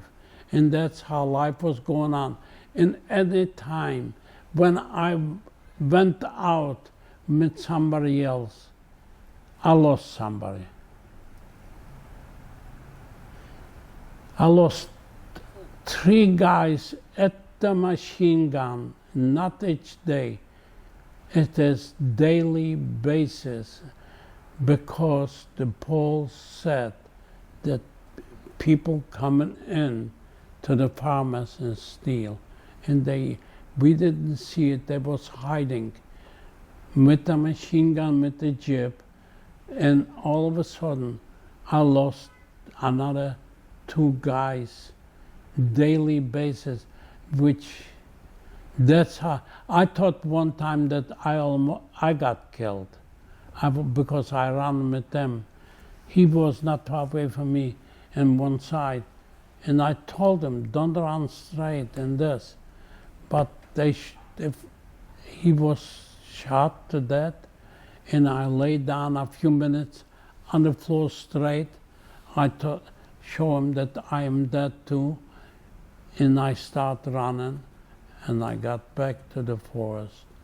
And that's how life was going on till the end of the liberation. Every day, life was so terrible. It was unbelievable in life to describe it. And you had no choice. You had to keep stealing after that still, right? It's no choice. You have to go, and if not, you don't have no food. It's good. It's a lot of things in life. One time I went back. It was unbelievable. It is pretty close to the liberation. I got my brother with me. It is so hard to say to somebody, I lost my brother. All of a sudden, I don't know that he was killed by the Poles. I didn't even, it's something I never understood how I lost him. He got trouble with running. He got trouble, he couldn't run. And I said to him all the time, stay behind me. I am gonna watch out if I run behind me. And it was already maybe about 5 weeks or something like this before before we was liberated. We know it, that the Russian was staying in one side of Warsaw already. The only thing why they stay is the United States government and the British said the Poles are going to liberate themselves. And the Russians said, hey, let them do it if they can. But they couldn't do it. And if they wouldn't hold back the Russians and they would come back, they stay pretty close to 4 months or 5 months in one side of Warsaw. They was about 60 miles away where I used to be in the forest. That's how far they was. And unfortunately, to tell you one time, nobody would believe it. I went to go ahead to a bakery in my city. I said to the guys, what they were still in the forest, a few people, I'm a good runner. I can run. I can go to Yedlinsk, and I know the bakery. I didn't have no money. They're gonna give me some bread. And I went, and it was already in the afternoon. It pretty close. It was in December time, and it was still not December. It was still November, 1944, and I got into them, and they gave me some bread. When I come out, it was unbelievable military. You couldn't go back to the forest. I don't know how it come to me. In my city is a cemetery, a Polish. And the cemetery was over there, and I said, I'm going to go into the cemetery and see maybe I can go in, because the Polish people, some of them have groups. They go into one, a cement thing, and I said, if it happened that I can, maybe a stone is open or there's something like this, but it happened in the military was away, 3 feet away, 6 feet away from the cemetery. They digged out to fight against the Russians. And I lay down and I said, I better not go now back. I'm going to lay down. I managed to move a little bit more the stone. I can lay down. I think at the cemetery, and unbelievable. I show my kids was with me one time when we was in Poland, and I show them the cemetery in Jelenic, and that's at the cemetery. But I went in for a few hours, in the middle before it was still dark, and I tried to go around. I see it where to go. I went behind, and I went back to the forest. I got back with the bread, and that's what I was sitting down, and I was thinking what else to do. And that's when I lost my brother already. When I lost my brother later, I didn't want to even live.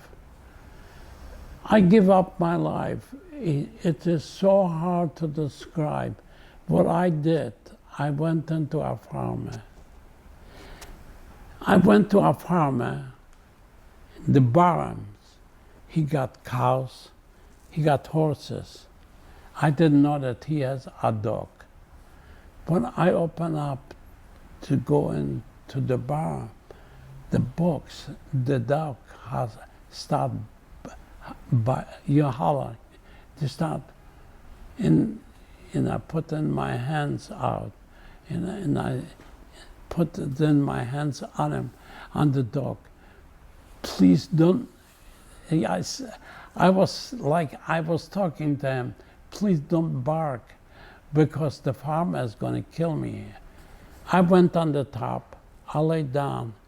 I lay down for 4 days at the farmer on the top where he got the straw to take food down for the cows. Every day I have to roll over in one side because he digged out some straw to bring down from the top. And I was afraid that he brings down with a thing, but it's a thing that he could stab you. It is, I forgot what they call it in English.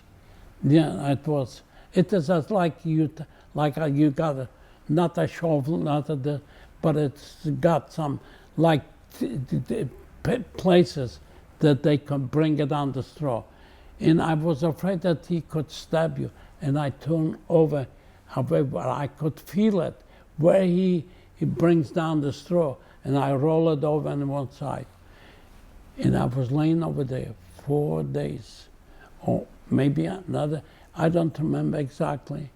All of a sudden, in the middle of the night, it comes to me, get up. I couldn't even get up. And not to eat for 4 days, and not to drink. It was hard for me to go down from the top to the bottom, and I was afraid that the dog is going to bite at me. Yeah, it's going to bite. The farmer is going to come out and going to shoot. And when I come down, believe it or not, the dog, I put my hand on it, never opened up. He was licking my hand, and I could go by. And when I went out, I said goodbye to the dog, and I went back to the forest, and I got back to the group. It was maybe about 4 weeks before the liberation. It was unbelievable. When the people, the few of them, when they saw me, we thought that you already got killed. Because you took so long to come back? Yeah, that's right. 4 days, and I couldn't even walk.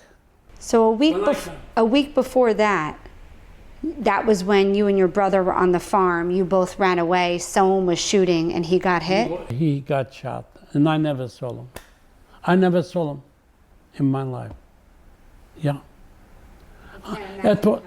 Imagine to go through what I saw, so many shootings in life, so many people got killed. And I did not understand. I am alive. And sometime I was looking, when they shot me the machine gun, when I got back to the forest, I was looking, my feet doesn't have a bullet in it or something. Why do you think you survived? I think why I survived that, I think my father protected me. He's always with me since I was with him when I left him. I think that's what I think in my life. He always was protection for me all the time. That is my life, and the rest of my life, I think that I should tell the world what happened. I couldn't believe it when I survived in 1945, the first of night. I thought, what am I going to do in this world? I'm by myself. Tell me what happened to your mom and sisters. My mom and sister, when I lost them from over there from Cochin, never saw them. All the time dreams, I see them. I saw a few times my mom in my dreams. It is unbelievable in my age. It was when I was 18, I think, if I'm not mistaken, when they finished. When they took my mom and my sisters, and I lost them. My younger sister was so good in knitting. She could make a sweater in one day, which not what I say. My lovely wife, you used to show me how you're doing so quick, everything. It was unbelievable. She was blonde. She was unbelievable cute. My both sisters were cute. My brother was cute. And fortunately, if not for my wife, I would never marry probably in my life. Why? Because I did not even care.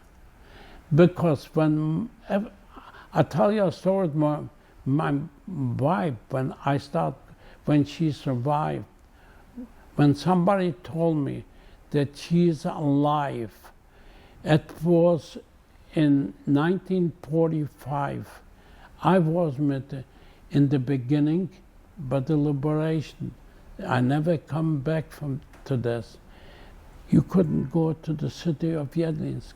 I went into my house and I said, can I have pictures from my mother and father? And the people, they used to know me. They used to know me that I grew up. When they took the house, they knew me and everything. And they said to me, better go away, you could be killed. You don't belong here. It's just a period of time, but I'm going to bring this thing up. I shouldn't forget how they could say this to me. And I said to myself, then I could not exist, be here in Yeltsin. And it was right away signs on each telephone pole. Jewish people, when I showed up, they already start saying, Jews don't belong here. A sign, the Jews has to go away, if not we're gonna kill him. And that's how life, nobody can Believe it, nobody can understand.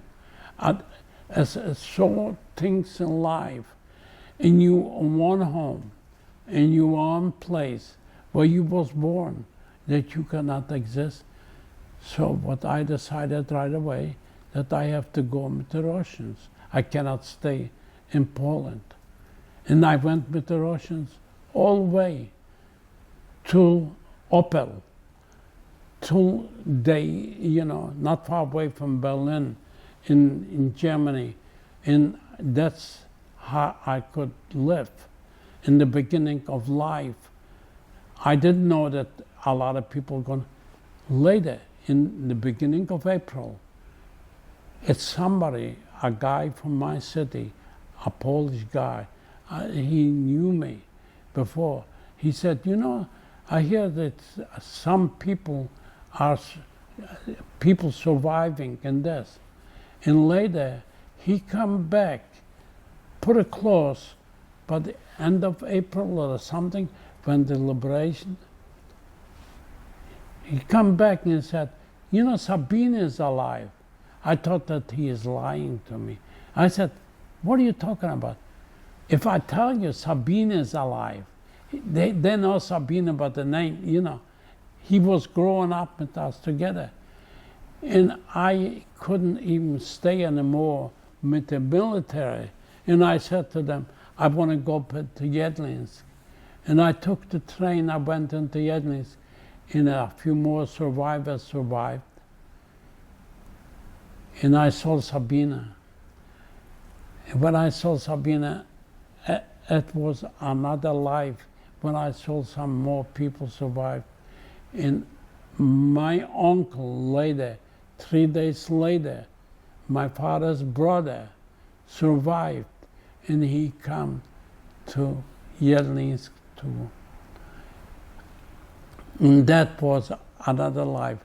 When I started to go out with Sabina, and she said to me, I was in Auschwitz, I'm not going to have no kids. That's the words what she said to me. I don't know, I don't have my, I never knew that I'm going to have my period. I don't know that I'm going to have kids.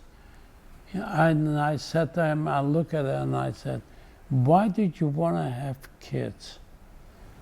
It's going to be another Hitler. And they're going to kill the kids the same way. Why did we need to have kids to be killed? And that's the word what I said to her. But after that, we couldn't stay. When I come back, we couldn't stay in Yedlinsk. It was more science. A few people got, my uncle was there, and I said to them, we cannot stay here. We're going to stay a few. And we were standing. And one day, one place was the Russians in one place, and the Jews, a few of them, but they survived in the other one. Can you give me some details before we get too far about the actual liberation? Where were you when the war ended? How were you liberated? How did you return? I was liberated in 1945 in the beginning of January. It was not New Year's time when the tanks went by and we let them go by, and the next day I picked my hands up. Were you in the forest? In the forest. And you were looking out, watching them go by? Yes. And when they went by, the 2nd Brigade, when they come in with the trucks, and I said, let's go pick up the hands up. We picked up the hands, and they arrested us, and they took us back to the office, right that they established. It was not far away. They put us in the Jeep, and they took us, and they thought we are Germans. And I said, we Jews, we survivors. But it didn't went in, and they said, and they took us to the office, the higher ranking places. I think the guy was a Jewish officer from the tanks in the beginning. when they come in, and they asked us a few words. And I said, if you know what means a Jew, and you know what the Jewish people went through, and I start telling them, you know, that we are Jewish. And he said to the other guy, these people are Jewish, they survived, and they can let them go wherever they want to go. From this time, we went into my city from Yedlin. So I also, so of the 17 that went into the woods together, one died right away. How many of that original 17 in the woods survived? How many we survived? 6 people survived in all the 7. Who were the other 5? The other 5 was from my city. They are in Israel. After the war, they went to Israel. And one was living with me. They all was from my city. Shimon Boyman, Linzen, all of them, Tamar Linzen, you know. And unfortunately, she got a baby after 2 months after the liberation. She got a baby. But she was pregnant in the woods? Yes. I think it was, she used to go with my cousin. He was killed in the woods too, yeah. He was the first cousin of mine. Whose baby was it? Did he survive too? No, nobody, no cousin, and nobody survived on my side. The father of the baby survived? No, the father of the baby was killed. That's what she said. I want to know, I know you don't know where your mother and sister were taken, but where did you hear anything about how they were killed? Yes. I couldn't know it. I couldn't know at the last minute what they did about the split up. But I never saw people anymore. The people, what they was with me, nobody survived. When they took him to this ghetto, nobody survived after the war. If not, they would know it. Not one person what was with me survived after they split it up. You know, but they took away maybe about 600 people from Koshin and never knew. And when my brother met my cousin come out, I got mad at him. Why didn't you took your mom and your 2 sisters? They didn't want it. They want to give up their life because mom said, he told me that she doesn't want to live. And the 2 kids didn't want to go away from the mom. So this was his mom and sister? Okay. So, but do you know what happened to them? The only thing what happened to them, or they took to Treblinka, or did the next one. I don't believe Auschwitz was so filled up. I think mostly they could take him as Treblinka. That's what the system was. It is more possible Treblinka than Buchenwald. No, that was the most important down there. That was the right away to finish the people when they brought them in. That's what my feeling was, and that's what I feel now. That I think they took him over there. Back to liberation. Do you remember how you felt? Did it feel real? Did you even believe that the war was over? What was that? When it was really over, you're talking about? Yes, I believe it. When I saw the Russian things going by, I was the happiest man. I didn't know what to do with, I didn't want to go away from them. I never went away from the Russians. In the beginning, when I was liberated, I went away for 2 days to go, and I thought that I'm going to be at least come into my city, to Yedlinsk. That the people are going to take me in, that be happy that I survived. When I come into my house and look at the people, and they knew me.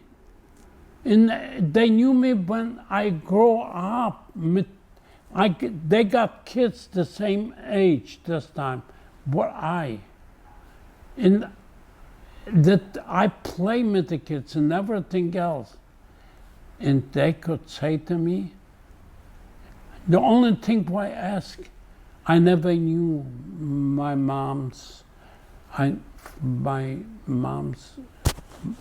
lovely mother's picture. I never have a picture of them. Never have a picture from my younger sister. I have a picture, one picture from my older sister that she was in Basyakov with the teacher. One picture, and I have another picture, my cousin, Basyakov too. It's a special for girls in Poland. The other picture, I got this picture from Israel. Them two pictures. What was it like to be an orphan and be the only survivor of your family? It was unbelievable. When I survived, I didn't even, when I survived, I didn't care. I was so mad at the world. I was so mad at the people that they did nothing. And after you was liberated, they don't want you. You didn't know what to do with yourself. It was unbelievable, alive to see that nobody wants you.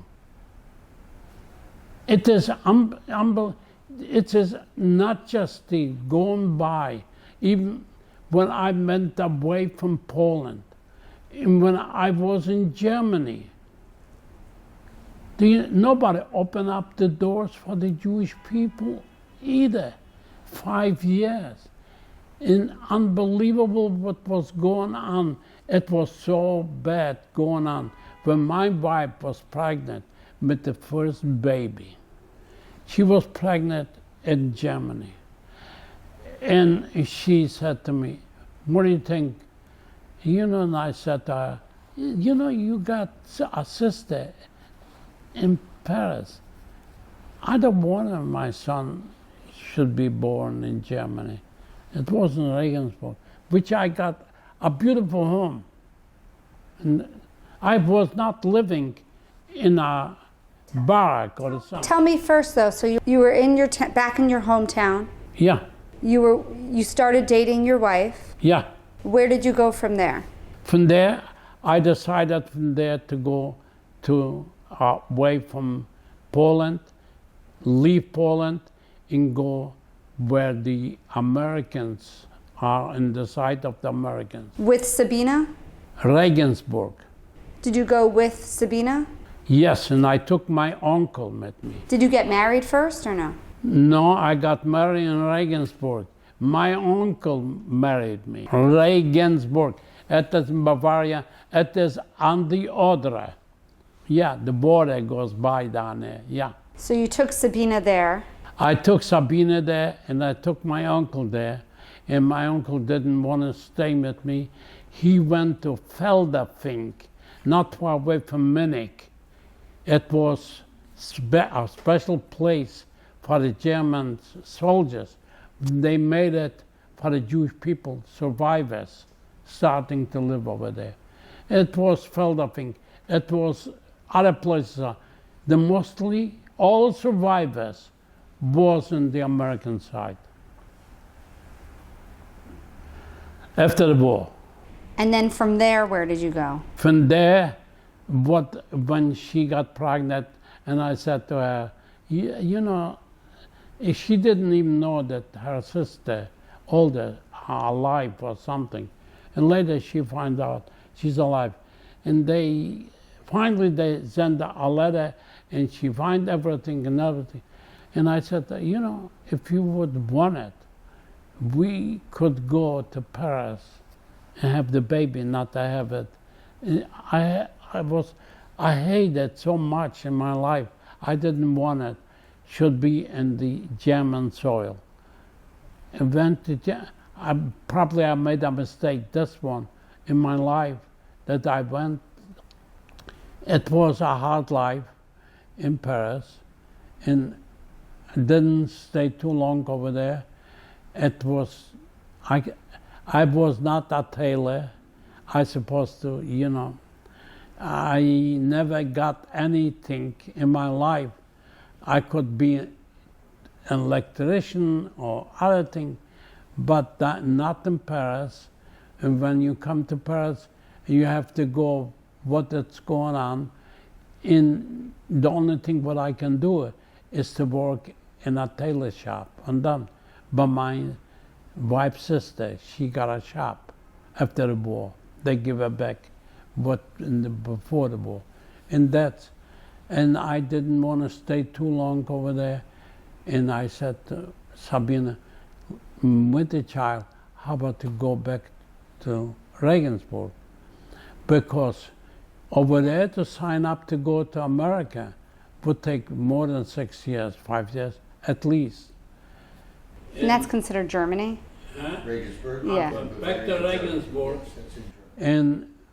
And I signed up, and I come to the United States.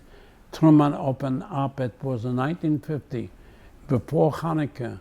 Truman opened up the border that he let in the Jewish people coming from the mostly without papers, sign up, and come to the United States.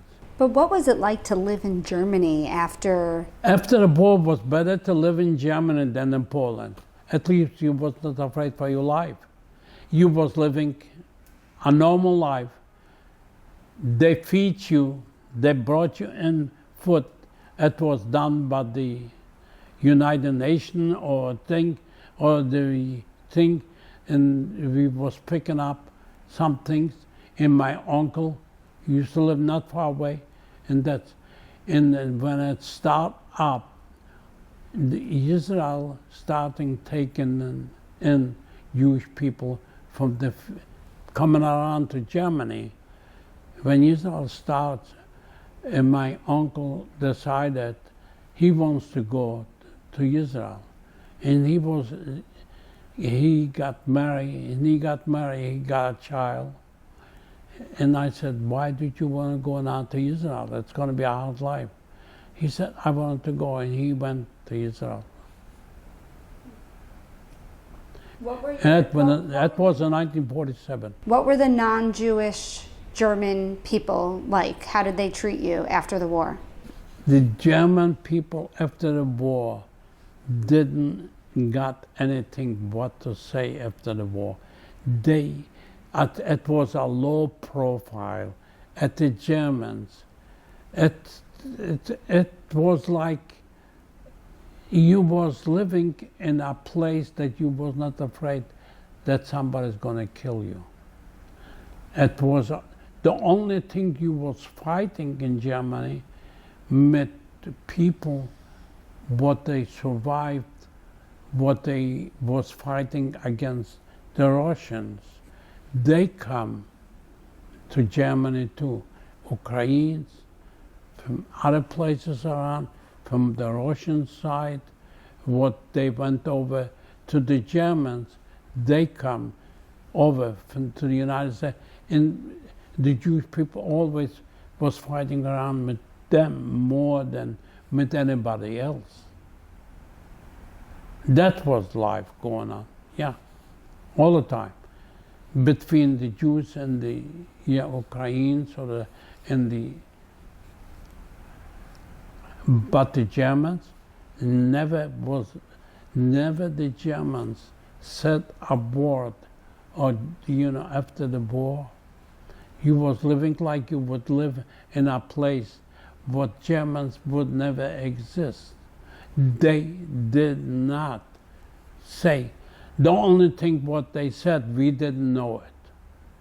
I come to Dachau. After the war, one cousin survived. He was living one time, all the time coming to us on vacation. The last name was Schmederer, was living my mother's brother. He got married, and the first cousin, they used to live in Warsaw. When he survived, he come to Dachau. And come to Dachau after the war, in the wartime, you know, some of the organization said, we're going to go and say, you know, Kamel Rachmem and Kaddish and everything else. So one time I decided with Sabina to go down there. When I stayed down there, it was a group. I didn't know it, my cousin is alive. And I turned on and I said, I whispered to my wife, you know, this gentleman is so familiar to me. I think he is my cousin. In the big, you know, it was years when he got married, the last minute before the war in Poland. And he used to be every summer in our home, coming from Warsaw. And I said, and I turned around and I said, are you, your name is Mottel? He said, yeah. He said, you know, you're my cousin. And he stopped, you know, at him think in this place. And I said, oh, I'm so glad that you are alive. That's what my board said to him. And my wife, I introduced at this time to him. So tell me about making your way to the U.S. When did you come here? Where did you first settle? Where you settle? In the beginning, I settled. When I come to Regensburg, they sent me in. It was a bakery. It was over in the other side in Regensburg, over on the other side of the river. And the guy from the bakery got a few rooms over there, and they give us one room on the top. And I was so good. He was so good. He was unbelievable. He got a child, but he was not a normal person. He, you know, which Hitler would kill him. In the middle of the wartime, Hitler took a lot of kids and eliminate them because a lot of kids don't have to have supposed to have wasting time because they was not normal. And all the time when I got that, he used to talk to me all the time. And the guy, I used to have bread for them or the cookies or something. He used to brought us up daily basis. Unbelievable. It was such a good life. And later, I give it, and before my uncle went to Israel, I decided I wanted to, somebody said something in our street that lives here, a doctor, and the doctor was against the Jewish people. He was on SS. He said, Jews and dogs are not allowed to walk on the street here. And I know that person from the American. He was intelligent. He was an officer in the intelligence. And he was very good to me all the time, talking about to me and everything, about how I survived, everything. And I said one time to him, you know something? Somebody told me it's a place that I would like to have the house and live over there. And that's what had come to me. He said, if you be able to do it and give me this house, I would appreciate it. And he said to me, not right away, he said to me later on, he said, I can do it. I don't have no problem to do it. And he gave me the house, and they used to live in the other side. In the beginning of one room, I used to get the whole house and everything. And it was the Prifenigenstraße in Regensburg. It was the best place wherever you imagine. All the big, the SS used to live in this street, in this. And that I took, they give me this place where he was in there. It was unbelievable in my life with my wife. I got a mate in Germany. And I was unbelievable, yes. You know, living in Germany was a good life for us, which... So why did you decide to leave? Because I didn't want to jump up and never, I wanted to have a job in my life. I wanted to go to the, all of a sudden, you know, people said, maybe the United States is going to open up. If not, I said to my wife, you know, I was thinking about to open up a scrapyard in Dayton, Ohio, in Regensburg, because I could get money from the German government this time and everything else, and it would be a good idea. And they said to me, the Germans, if you're not going to go away and if you want to open up, we could help you. But I went away from down there to the United States, and it was in 1950. In the beginning, it was November 1950. When I come to the United States, it was terrible. In life, I would never want somebody should go with a boat like this. My wife, we got already a baby. And what was your first baby's name? It's Samuel. And it was unbelievable.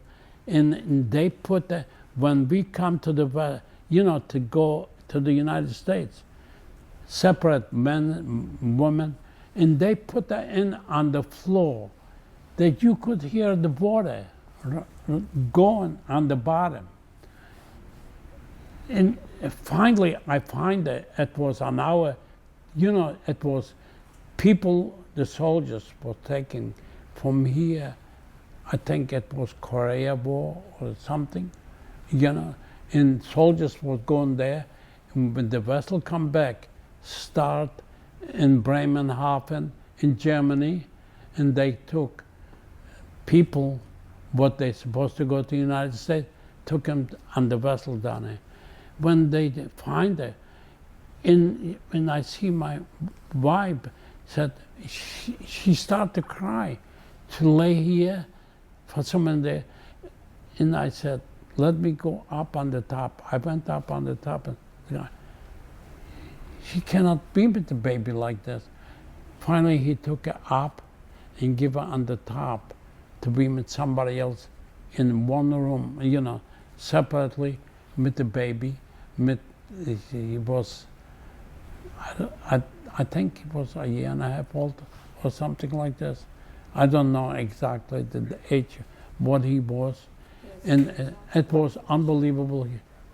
It was so great when they give me the other room around.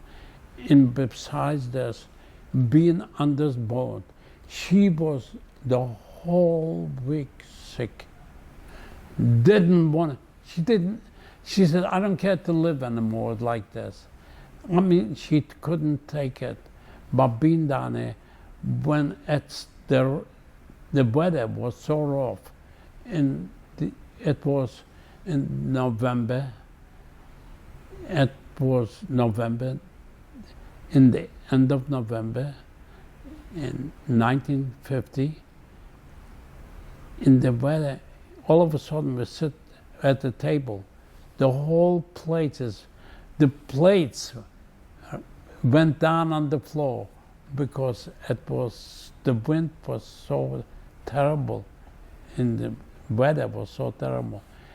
And she got sick 8-9 days.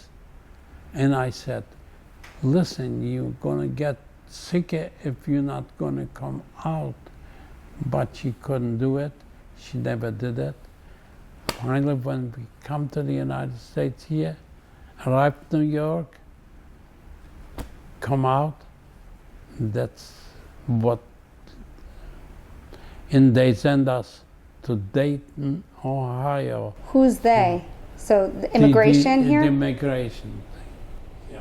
So Dayton, Ohio, was there a Jewish community there? Yes. I know Dayton, Ohio was people, what they come from Yedlins, from my town. They, you know, when they mentioned Dayton, Ohio, and this, and I said, hey, I wanted to go down there. I didn't know it. It's such a nice town. It was 3 synagogues. It was a nice Jewish community. Yes. And that's how I grew up over there. And that's how I established business over there. And that's what I start working with the United Jewish people. How many more children did you have, and where did you have them? I got him in Dayton, Ohio. The next son was Henoch, Harlan Waksal, and my daughter, Patty Waksal. Patty, after your mom? Yes. Beautiful. Yeah. So tell me what you did for work again, how you earned your living? I did for work. In the beginning, I start peddling. I bought a truck. I didn't know I was going to make it. I used to work. I used to work for 2 months or 3 months. I said, I don't want to work. I work in a scrapyard. And this, which they give me a job, they give me a good job and everything. And later I said, it come to me, I decided by myself, I see trucks coming around with scrap and bodies from cars, you know, everything, mufflers and everything else. And they selling to a scrapyard. I said, I can do this too. And I decided with somebody else, I bought a truck from my city, a guy, what he survived. We went in partners, we bought a truck and we went out. We start, after I pedal a year time by myself and that's everything else. And later it come, I could buy a scrapyard for sale, but I didn't have no money in this. But unfortunately, I got a bank, but they helped me a lot, and I bought the scrapyard, and I was successful in business. Wow, amazing. And look where we are now, in a penthouse apartment in Miami Beach. So what led you here? So I didn't know, Harlan, you were born and raised in Ohio? Although that was already in the 90s when I come to Miami Beach. And your kids were all grown? And my wife said to me, if you're not gonna retire, I'm gonna leave you. That was her words. Or you retire or I'll leave. I said, what the heck I'm gonna do with my life?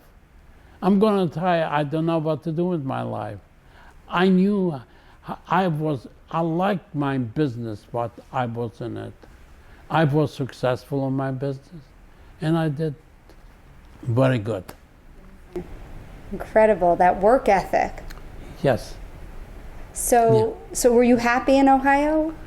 I was happy in Ohio, yeah. I was happy in this community, but I wasn't Dayton. It was a nice Jewish community, and I did a lot of, even I was in the UJA, do some, in the 67 wars, I did a lot of things for Israel. I did a lot of things. In the beginning, the Jewish community was unbelievable. The higher ranking people, what I come, when I saw them, they was talking to you, forget about it, what happened. Don't talk all the time what happened, what you did, what you lost.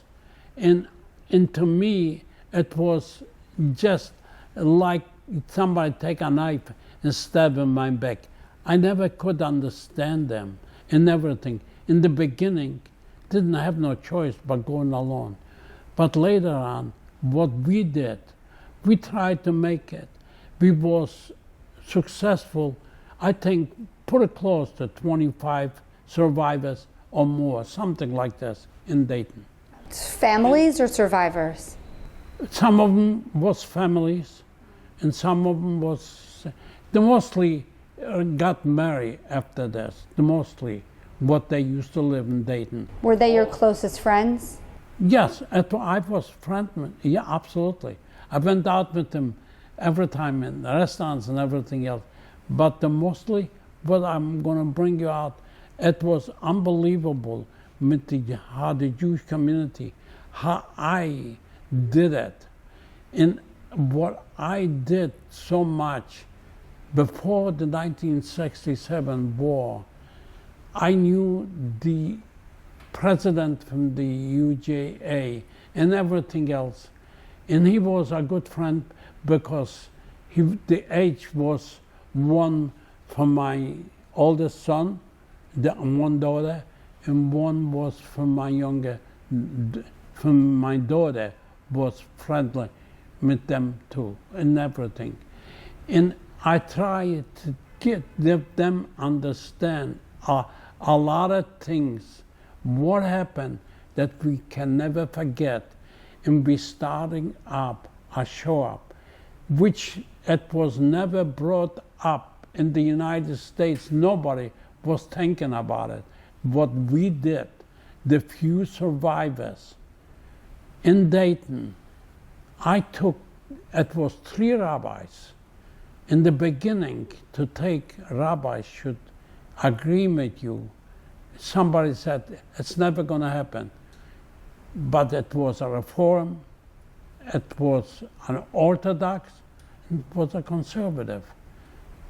And the mostly was, the best I liked it is the Reform rabbi. He was educated, he was in the wartime, and everything else. And I went to him first and I said, Rabbi, what do you think what I wanted to do?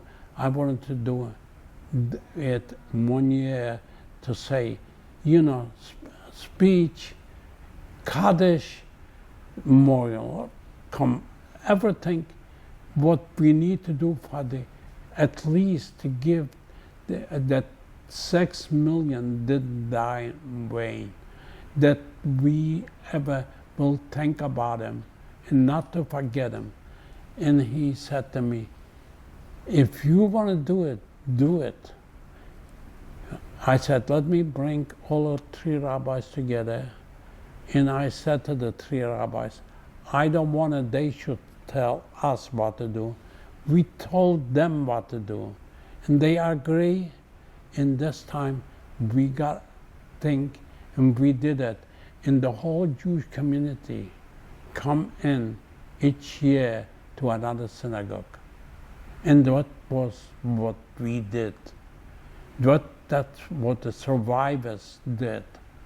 By doing this, I was so happy in my life. Yes. Wow. So from Ohio, you came straight here to Miami? To Ohio, I come to Miami and I come to New York. I was living not here first.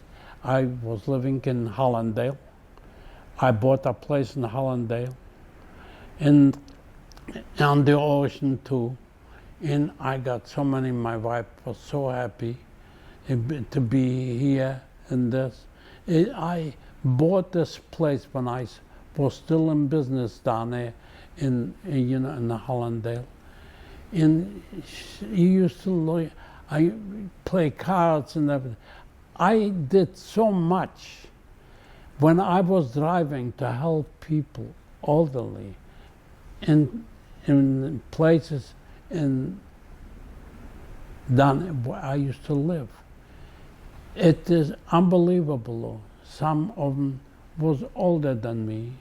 Some of them couldn't drive like me. And I took him every place in Hollandale. And it was such a nice community down there. A lot of Canadians, a lot of this. And I was never involved with the community here around, they never in the beginning took the people, survivors, to talk to schools in the beginning. It was never organized what they doing now. I don't know why, but in Florida it was a different place than we used to live in Ohio. We could do it. And that was the most important thing in my life. And then so what year was that you moved to Hollandale, and then when did you come here? I lived in Hollandale maybe about 3 years or 4 years, and this place was starting to be built up by a guy what I used to know him. He was a survivor from Canada, and he said to me, "Come on, I will sell you a place here." And my wife didn't even want to move, and I said, "I don't want to go. I got here the friends and everybody." She never wanted to leave over there, I tell you the truth. And later on I said, "Come on, take a look," and everything else.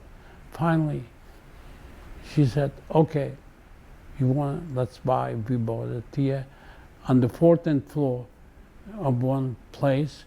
It was a 2-bedroom maybe apartment. It was a beautiful apartment and everything else, and I liked it. And that's how our life started. And this side, you know, it was a difference. She lost a lot of friends, and we have to go back. Sometimes we went back every night from here. When I moved here, we went back to Hollandale all the time, playing cards with the people. So if you were so happy there, how come you really wanted to move? Why I wanted to move? Because I got here some friends too. I started to become friends, and it was a better place to live. That's what my thing was. And across the shopping center here was so nice, everything, all the time. It was one of the blessed places in Florida. Was when he built this place, it was one of the best places around to walk. You could get everything. You don't need to buy a car. You don't have to have a car to go out in the drugstore. No, so many restaurants all the time that you can go ahead and eat. You got the bakery, everything. You don't need no car to drive. And that was a good thing. And then you bought this beautiful apartment a few years later? 2 years, yeah. The guy, when he said, "I think I'm going to move, I'm going to do it," he was Israeli. And I said, one word, I bought it, yes. What were we going to say? Yeah, go ahead. Yes, I bought it without realty, without nothing. I stand in the place on the bottom. I saw him one time coming out from the restaurant in the hall with his wife, which I knew him, and he said, "Give me an offer." And I said, "I don't want to put an offer on you in this. You tell me what you want it for." When he told me more than I wanted to pay, and I said, "No, I'm not going to do it." Then I'm out. And it was the beginning when it was collapsed.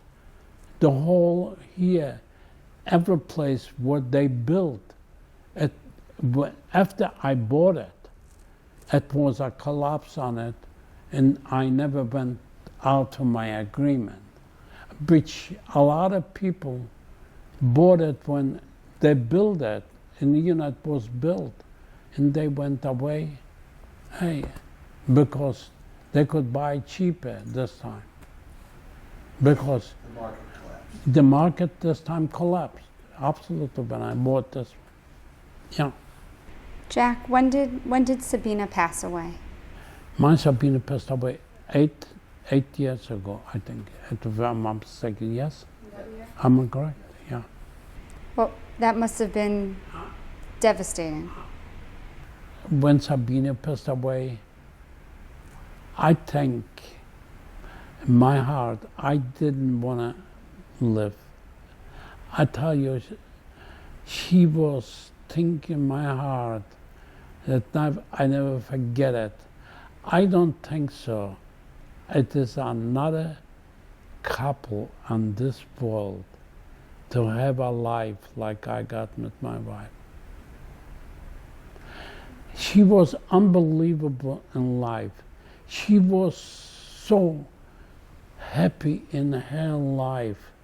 She was so happy with the kids. She was so happy with the grandkids.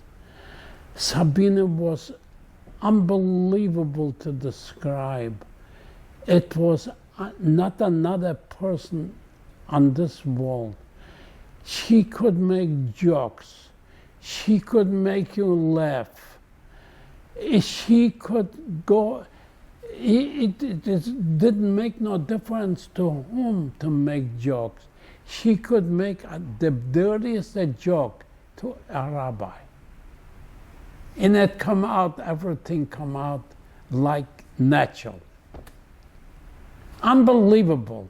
If you would know Sabina, it would, you wouldn't believe it in your life. In my life, the timing, what I lived with her, what I knew that how she grew up, and to be married 67 years, it was so quick. When they took Sabina away, they took away mostly of my heart. 2013. How did she pass? She got a stroke. Unfortunately, my kids helped me too, but I never left there one day in hospital by herself. No matter which place, in which hospital, or New York, when she was, or in Florida, I always got a bed in the same room, which never, I got trouble in New York one time with the bed, and here, the main nurse come up and said, we cannot do this. And I said, yeah, it's never gonna be another thing. I'm never gonna leave her. And the main surgeon, the main doctors, what they come out, he said, he's not gonna leave, and leave it alone and let him be. And I was with her when I took her back to East Hampton. When she was starting to feeling a little bit better, I took a plane, took her back to East Hampton, and she didn't survive any more than a month time, and she passed away.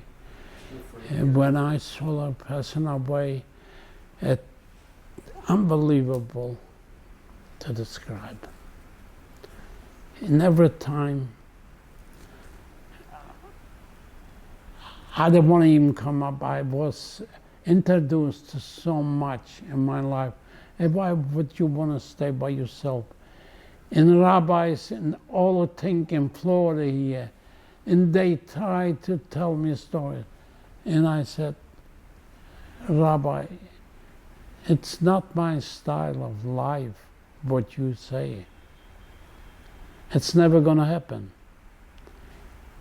And that's how I live my life to the rest. Devoted to her forever. Yes. Incredible. Yes. And right now, you're keeping her legacy alive and your legacy alive forever by doing this. Yeah. Why do you think it is so important to share your Holocaust story?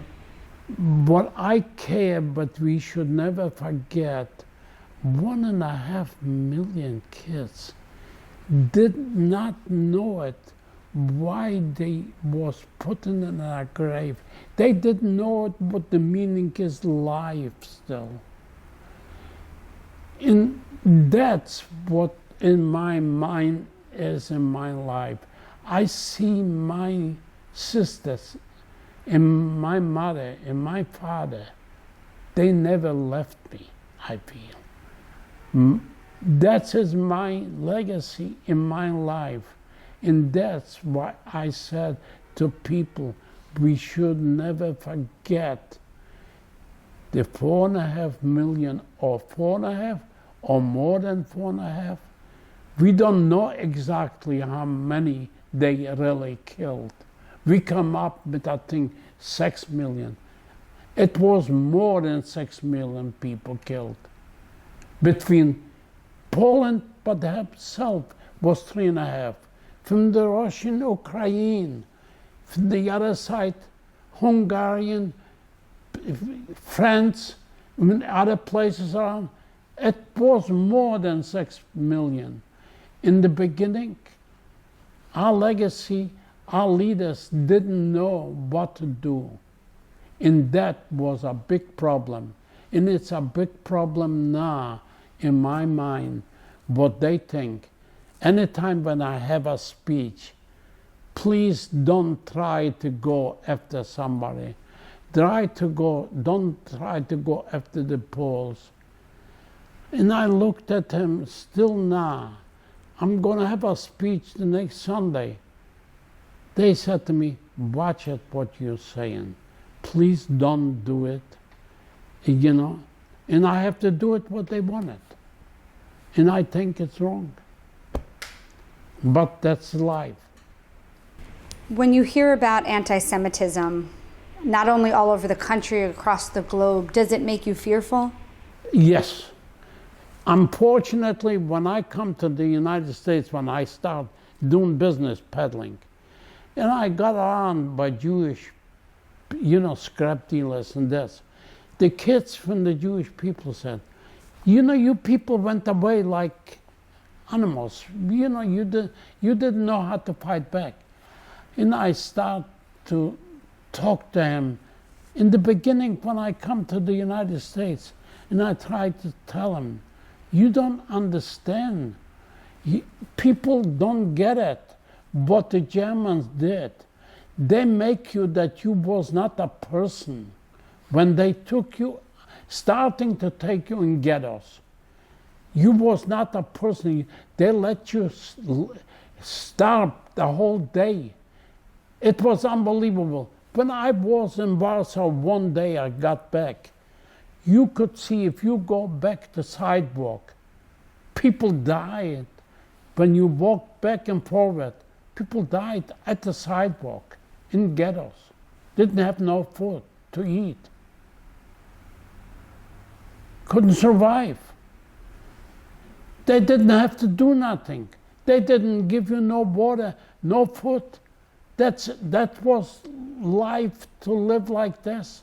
It was unbelievable to describe what the people, the survivors went through in life. What they did. You was not a person. That's what it was to the Germans. And it was the same thing to the whole world. The whole world didn't want you. That's what I brought it up. In that you could find it. It is in the government here that they got it.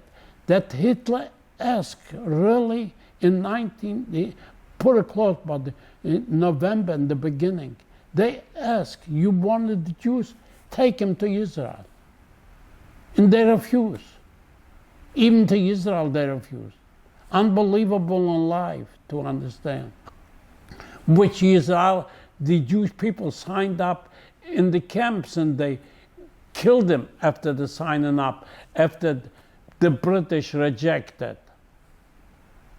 Unfortunately, nobody wants you. In the same thing what I said, what's going on now. I said to the leadership, look in Europe. Anti-Semitism starts up the same thing like it was in the beginning, when I started to be in Poland and this. And here, 20% higher than a year ago in the United States. When somebody would tell me in 1950 that in Pittsburgh 10 people could be killed in a synagogue. And you have to have guards around every place. And if I go to Jewish school in Boca, they are surrendered, closing up, and have guards every place around. Yes, and they should save the kids. Yeah, they should have it. But it's unbelievable to look. That is the United States. And what I think, that the leadership don't even think about it. The Jewish leadership pushes away everything in the side. I give you an example. It was in Chicago, when I was in Dayton, Ohio, in the beginning. It comes the Nazis around in the set, in the street of Dayton. That it never happened, the killing in the Jewish people. In the leaders in the set don't go out and face them. The only thing who went out is the survivors come out, and later the police come around and start to say we shouldn't have to, it shouldn't, and we didn't let it should happen. And the same thing by the opening the museum, which my daughter was by the opening of the museum. And Clinton was over there by the opening when they opened up in Washington. I saw signs outside when Clinton come around. Unfortunately, he knows me, he knows my vibe. I got a picture with him on the top. How did you know him? Because of Sam, he was involved in the thing, and he invited me, and I know his vibe. And when he went by the thing, he said, "Dump." He said to me, "Dump." I show him. I said to him, "Look at what's going on." They said it never happened. Don't pay attention. And later he said a word. I'm going to have a speech. I said, one thing I wanted about a speech, I said to Mr. Clinton. And my lovely wife was on the side of me, and Patty was. And I said, you should mention one word, that the United States could do so much to bomb the railroads.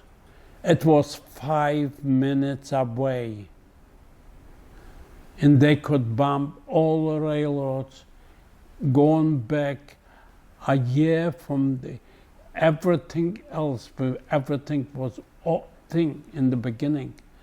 And they didn't. They did not want to save Jewish people. Enough, not what I come out. It was, I think it was 2 years ago, a pilot, a Jewish pilot, come up with the JBS, with the Jewish station. He was interviewed, and I saw him, and he said he asked his squadron, if you fly by planes, you fly by squadron. It was a leader, and he tells you which area that they follow. And he said, I asked him, can I fly over? It's 5 minutes away, and I could bomb, put it close to Auschwitz. And the answer was, you're not allowed to do it. But the American, that is the life what so cheap is Jewish people, was the cheapest life to give.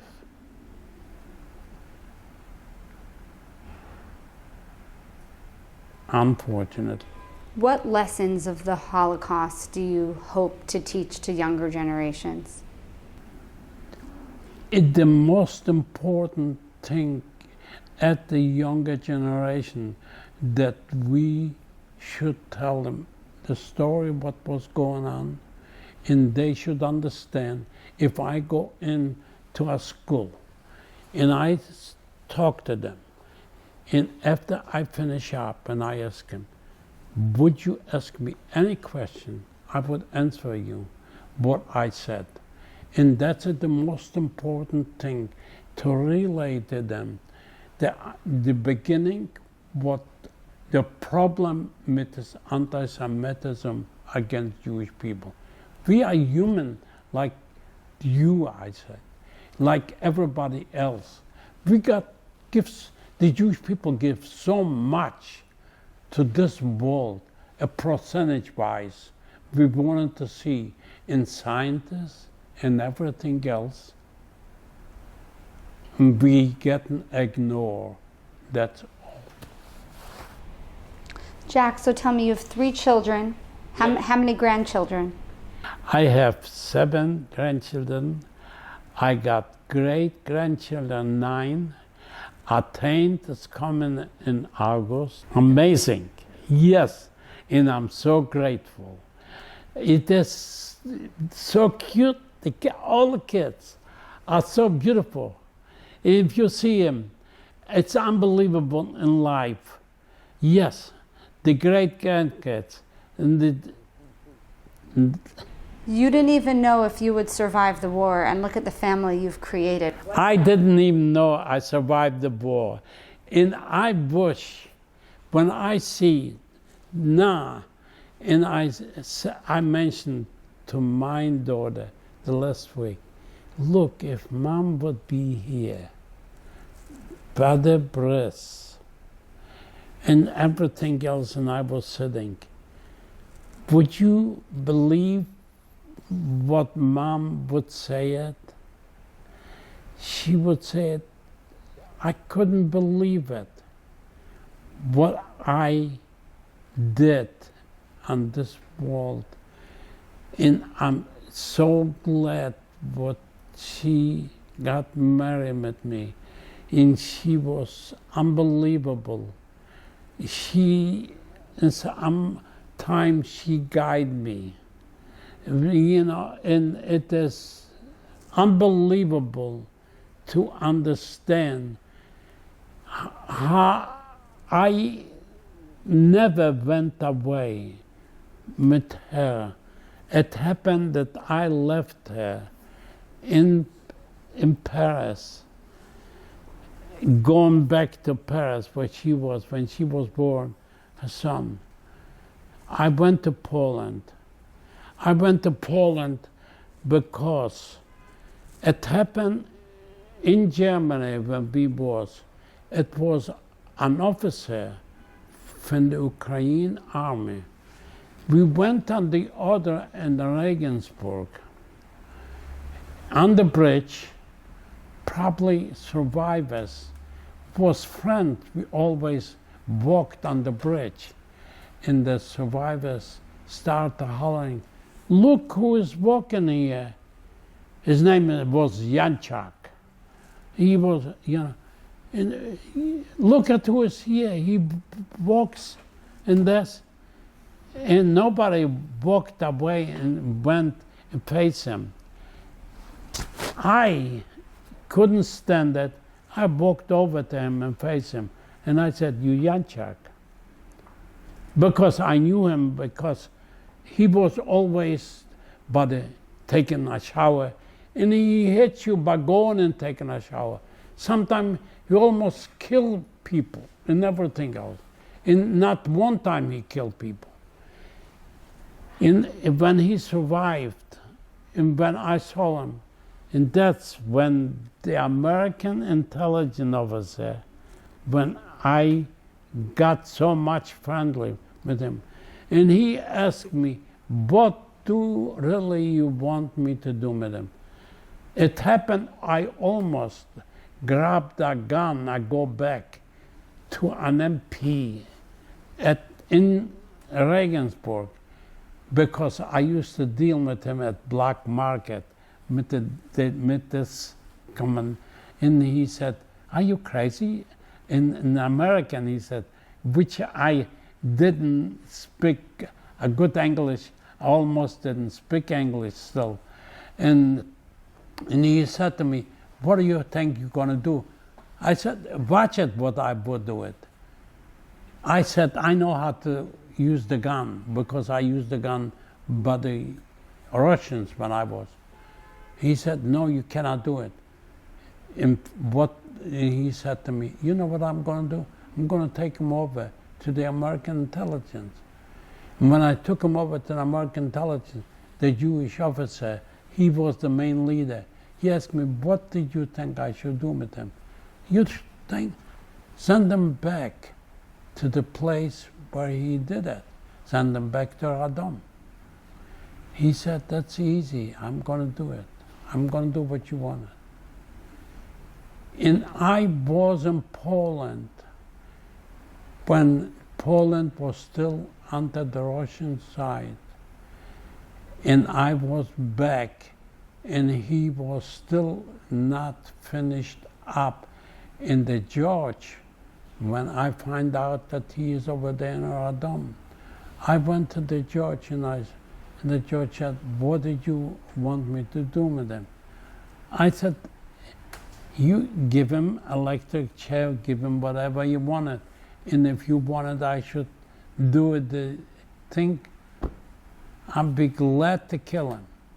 That's what I told the judge. And he did give him electric, yes. He give him, in Polish, they give him to be hanged. And I was interviewed by the judge and everything else. And I told him whatever they did. It was unbelievable. Yeah. It is.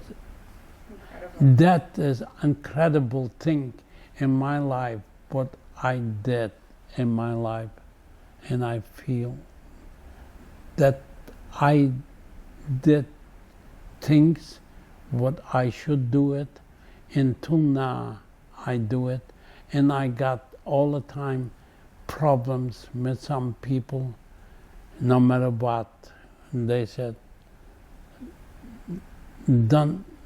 And sometimes my lovely wife, she was so good. When she was liberated, it was not in Auschwitz, in Germany. When they were liberated, it was a lot of Italians in camps.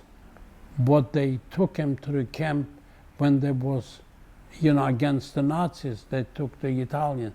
And there was a lot of and one Italian got even friendly with my wife. He wants to be her fiancé. But before the liberation, they were still, when they was liberated, they were still down there together with them and with the Italian together. And unbelievable what she said to him. He said, I wanted to go back to Poland, but you don't understand Polish. Don't come with me. Let me go by myself. Let's see what's going to happen there. She never wanted to go out with nobody. She come back because when I talked to her the last minute, when I ran away to the forest, I asked her to go with me.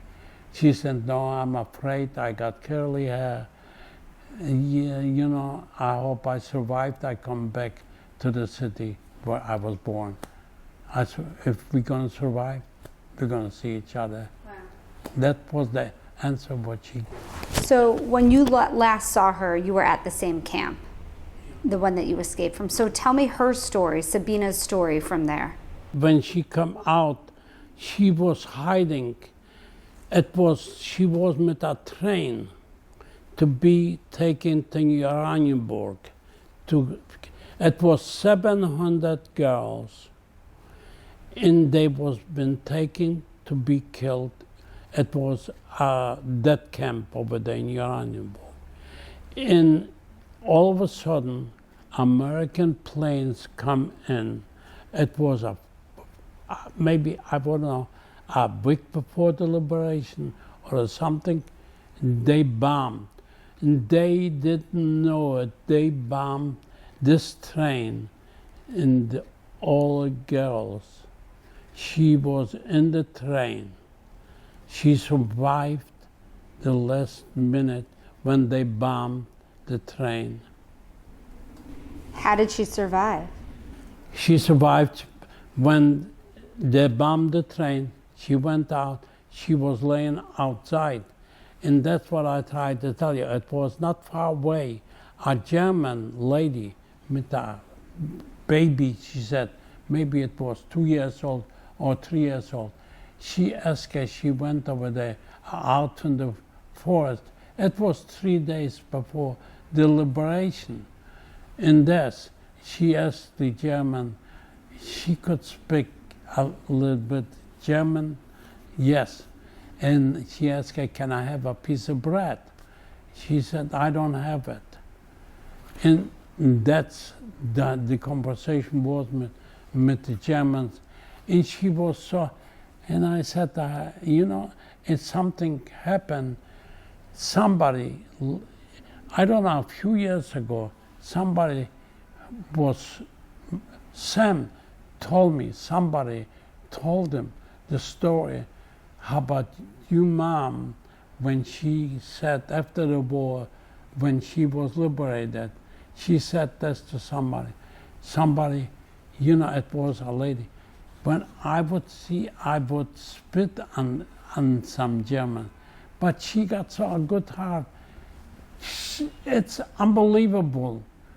She never could hate a person in life. That's her style of, that was Sabina. Unbelievable. To help somebody, she was the first to help. And that, Sabina. Unbelievable in life to describe her, how good she was, okay? So is there any more to her survival story? It is how she survived. It's a lot of survival story. It's a lot of things when they took her on march from, from Pionki to Auschwitz. In Auschwitz, she was one time gone, she told me a story on it. She went down from the bed and something happened, somebody needed some water, and she went out to get some water, and it was somebody from, not a German, it was somebody else. They called them capos or something, and they saw her to come around, and she was later running in the bark and went back on her bed and to hide. If not, they would, and she tried to go out this time to get some water for somebody. If not, he would die. The girl would die. But what they did, they got beds, bunker beds, and somebody was living with her in this. When they come around and they ask, where the girl, what she ran in? Nobody opened up their mouth, and that's the only thing. It was nice. If not, they would probably kill her. Mom went from Pionki to Auschwitz. Yeah. How much time did she spend in Auschwitz? She went pretty close, more than 2 months timing when they went to Auschwitz. The only thing why they took away from Auschwitz them, because there was an ammunition plant. The guy, what he was in Auschwitz, in Pionki, he gave them a letter to the Germans. If you need the people to Germany, his name was Brandt. He was Dr. Brandt, which he always went through. He was always nice. He never got to do with the SS or with the other one. He ran the ammunition plant. And all he got with him around on the other engineers. The only thing what he did, it's not what I said. It's everybody from my camp, over 6,000 people knew him. He gave a letter with him, and finally they took out the mostly people, what they come from Pyeongki or from Skarjisko, Kamiano, any place from what they worked on the munition factories. They got the letter. And when he survived, when we was in Regensburg, we give the American a letter. It was the mostly survivors in Regensburg. From Pyeongki, we didn't let him go to jail. We said that he was like the show. We did it in the beginning. It's like it happened when you look the show up, what happened, what he did for the people in his places where he was. But this guy really helped a lot, because a lot of from Pyonik, from the manufacturer, from this, and they survived because of him. So she was in Auschwitz until liberation? She was not Dutch. She was taken out to Borg. He was taken out to Borg till April. She was taken out to Borg in March from Auschwitz. What type of work? In another manufacturer plant, in another ammunition, in Germany. Interesting. Was it an Auschwitz sub-camp, or was just a... The Auschwitz where she was, this time, they didn't work. They was lading. Fine. They told her all the time that the people, what they are here, they're gonna come for them. Finally, they did come, and they picked them up. They took them mostly what they worked in Pyeongki, in the ammunition. They took them to ammunition in Germany, not far away from Munich, not far away from, it's in the wartime when they took my wife. In the beginning, she got a very hard job. She couldn't stand it. It was fumed sometimes. She told me that sometimes you fainted. You know, they've been working in some ammunition places. It was unbelievable that you never know what kind of thing it was come up. But one time she fainted and she went out, but she survived. It was so hard for her, unbelievable. It was amazing that to go through so many camps in not in one. They took it from one place to the next one. And before everything was over, the mostly kids was killed because they want to eliminate them. They want to finish them up before the American come. They couldn't do it, and the American come in before in one side, and the Russians come in the next side. But Mom was in Birkenau. In Auschwitz? Yeah. Yeah, and that's, yeah. Before she went back to another plant? Yeah, but do you know she how was- long she was in she was- Birkenau for? That's for 2 Yeah, months? yeah. Barrack number 20. And she didn't do any work while she was there? No, they've been laid, no, nothing over there. It is nothing. It was a holding place. They thought, because they told her it was, I think she was from Czech. She was pretty close, like what they call it, the leader from Auschwitz, from all the barracks that the Germans give her. She can do a lot of things, but she never did any harm to nobody. And my wife said to me, she said to her, if you're going to survive another few days, somebody's going to come for you and pick you up.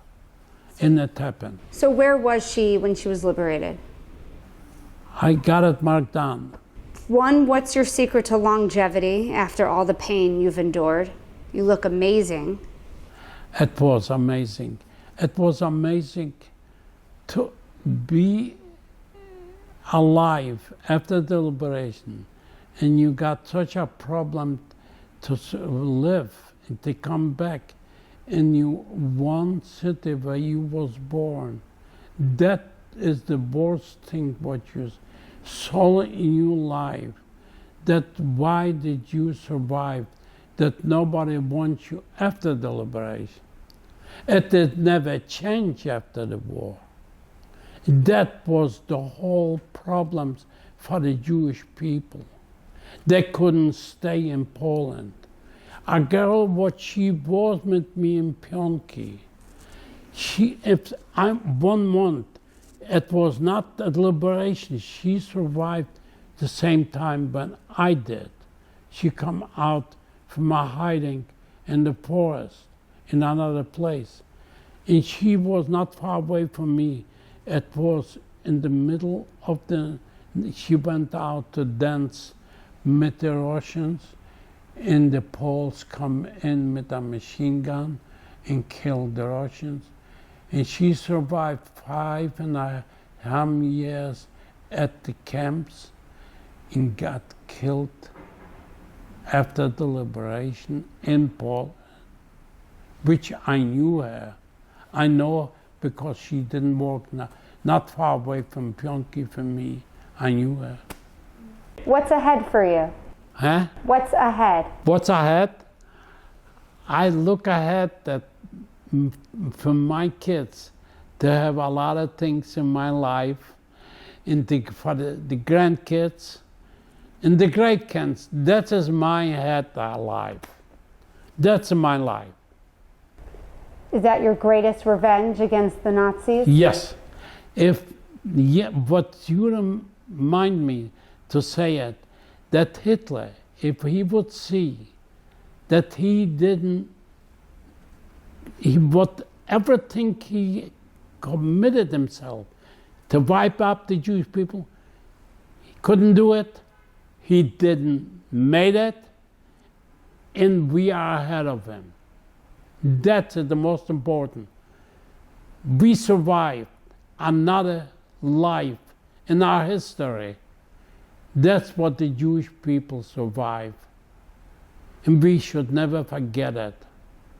And we should never, that is my life, not to forget the 6 million of our kids and mothers and fathers. And we should never forget them, and we should always remind the world what happened.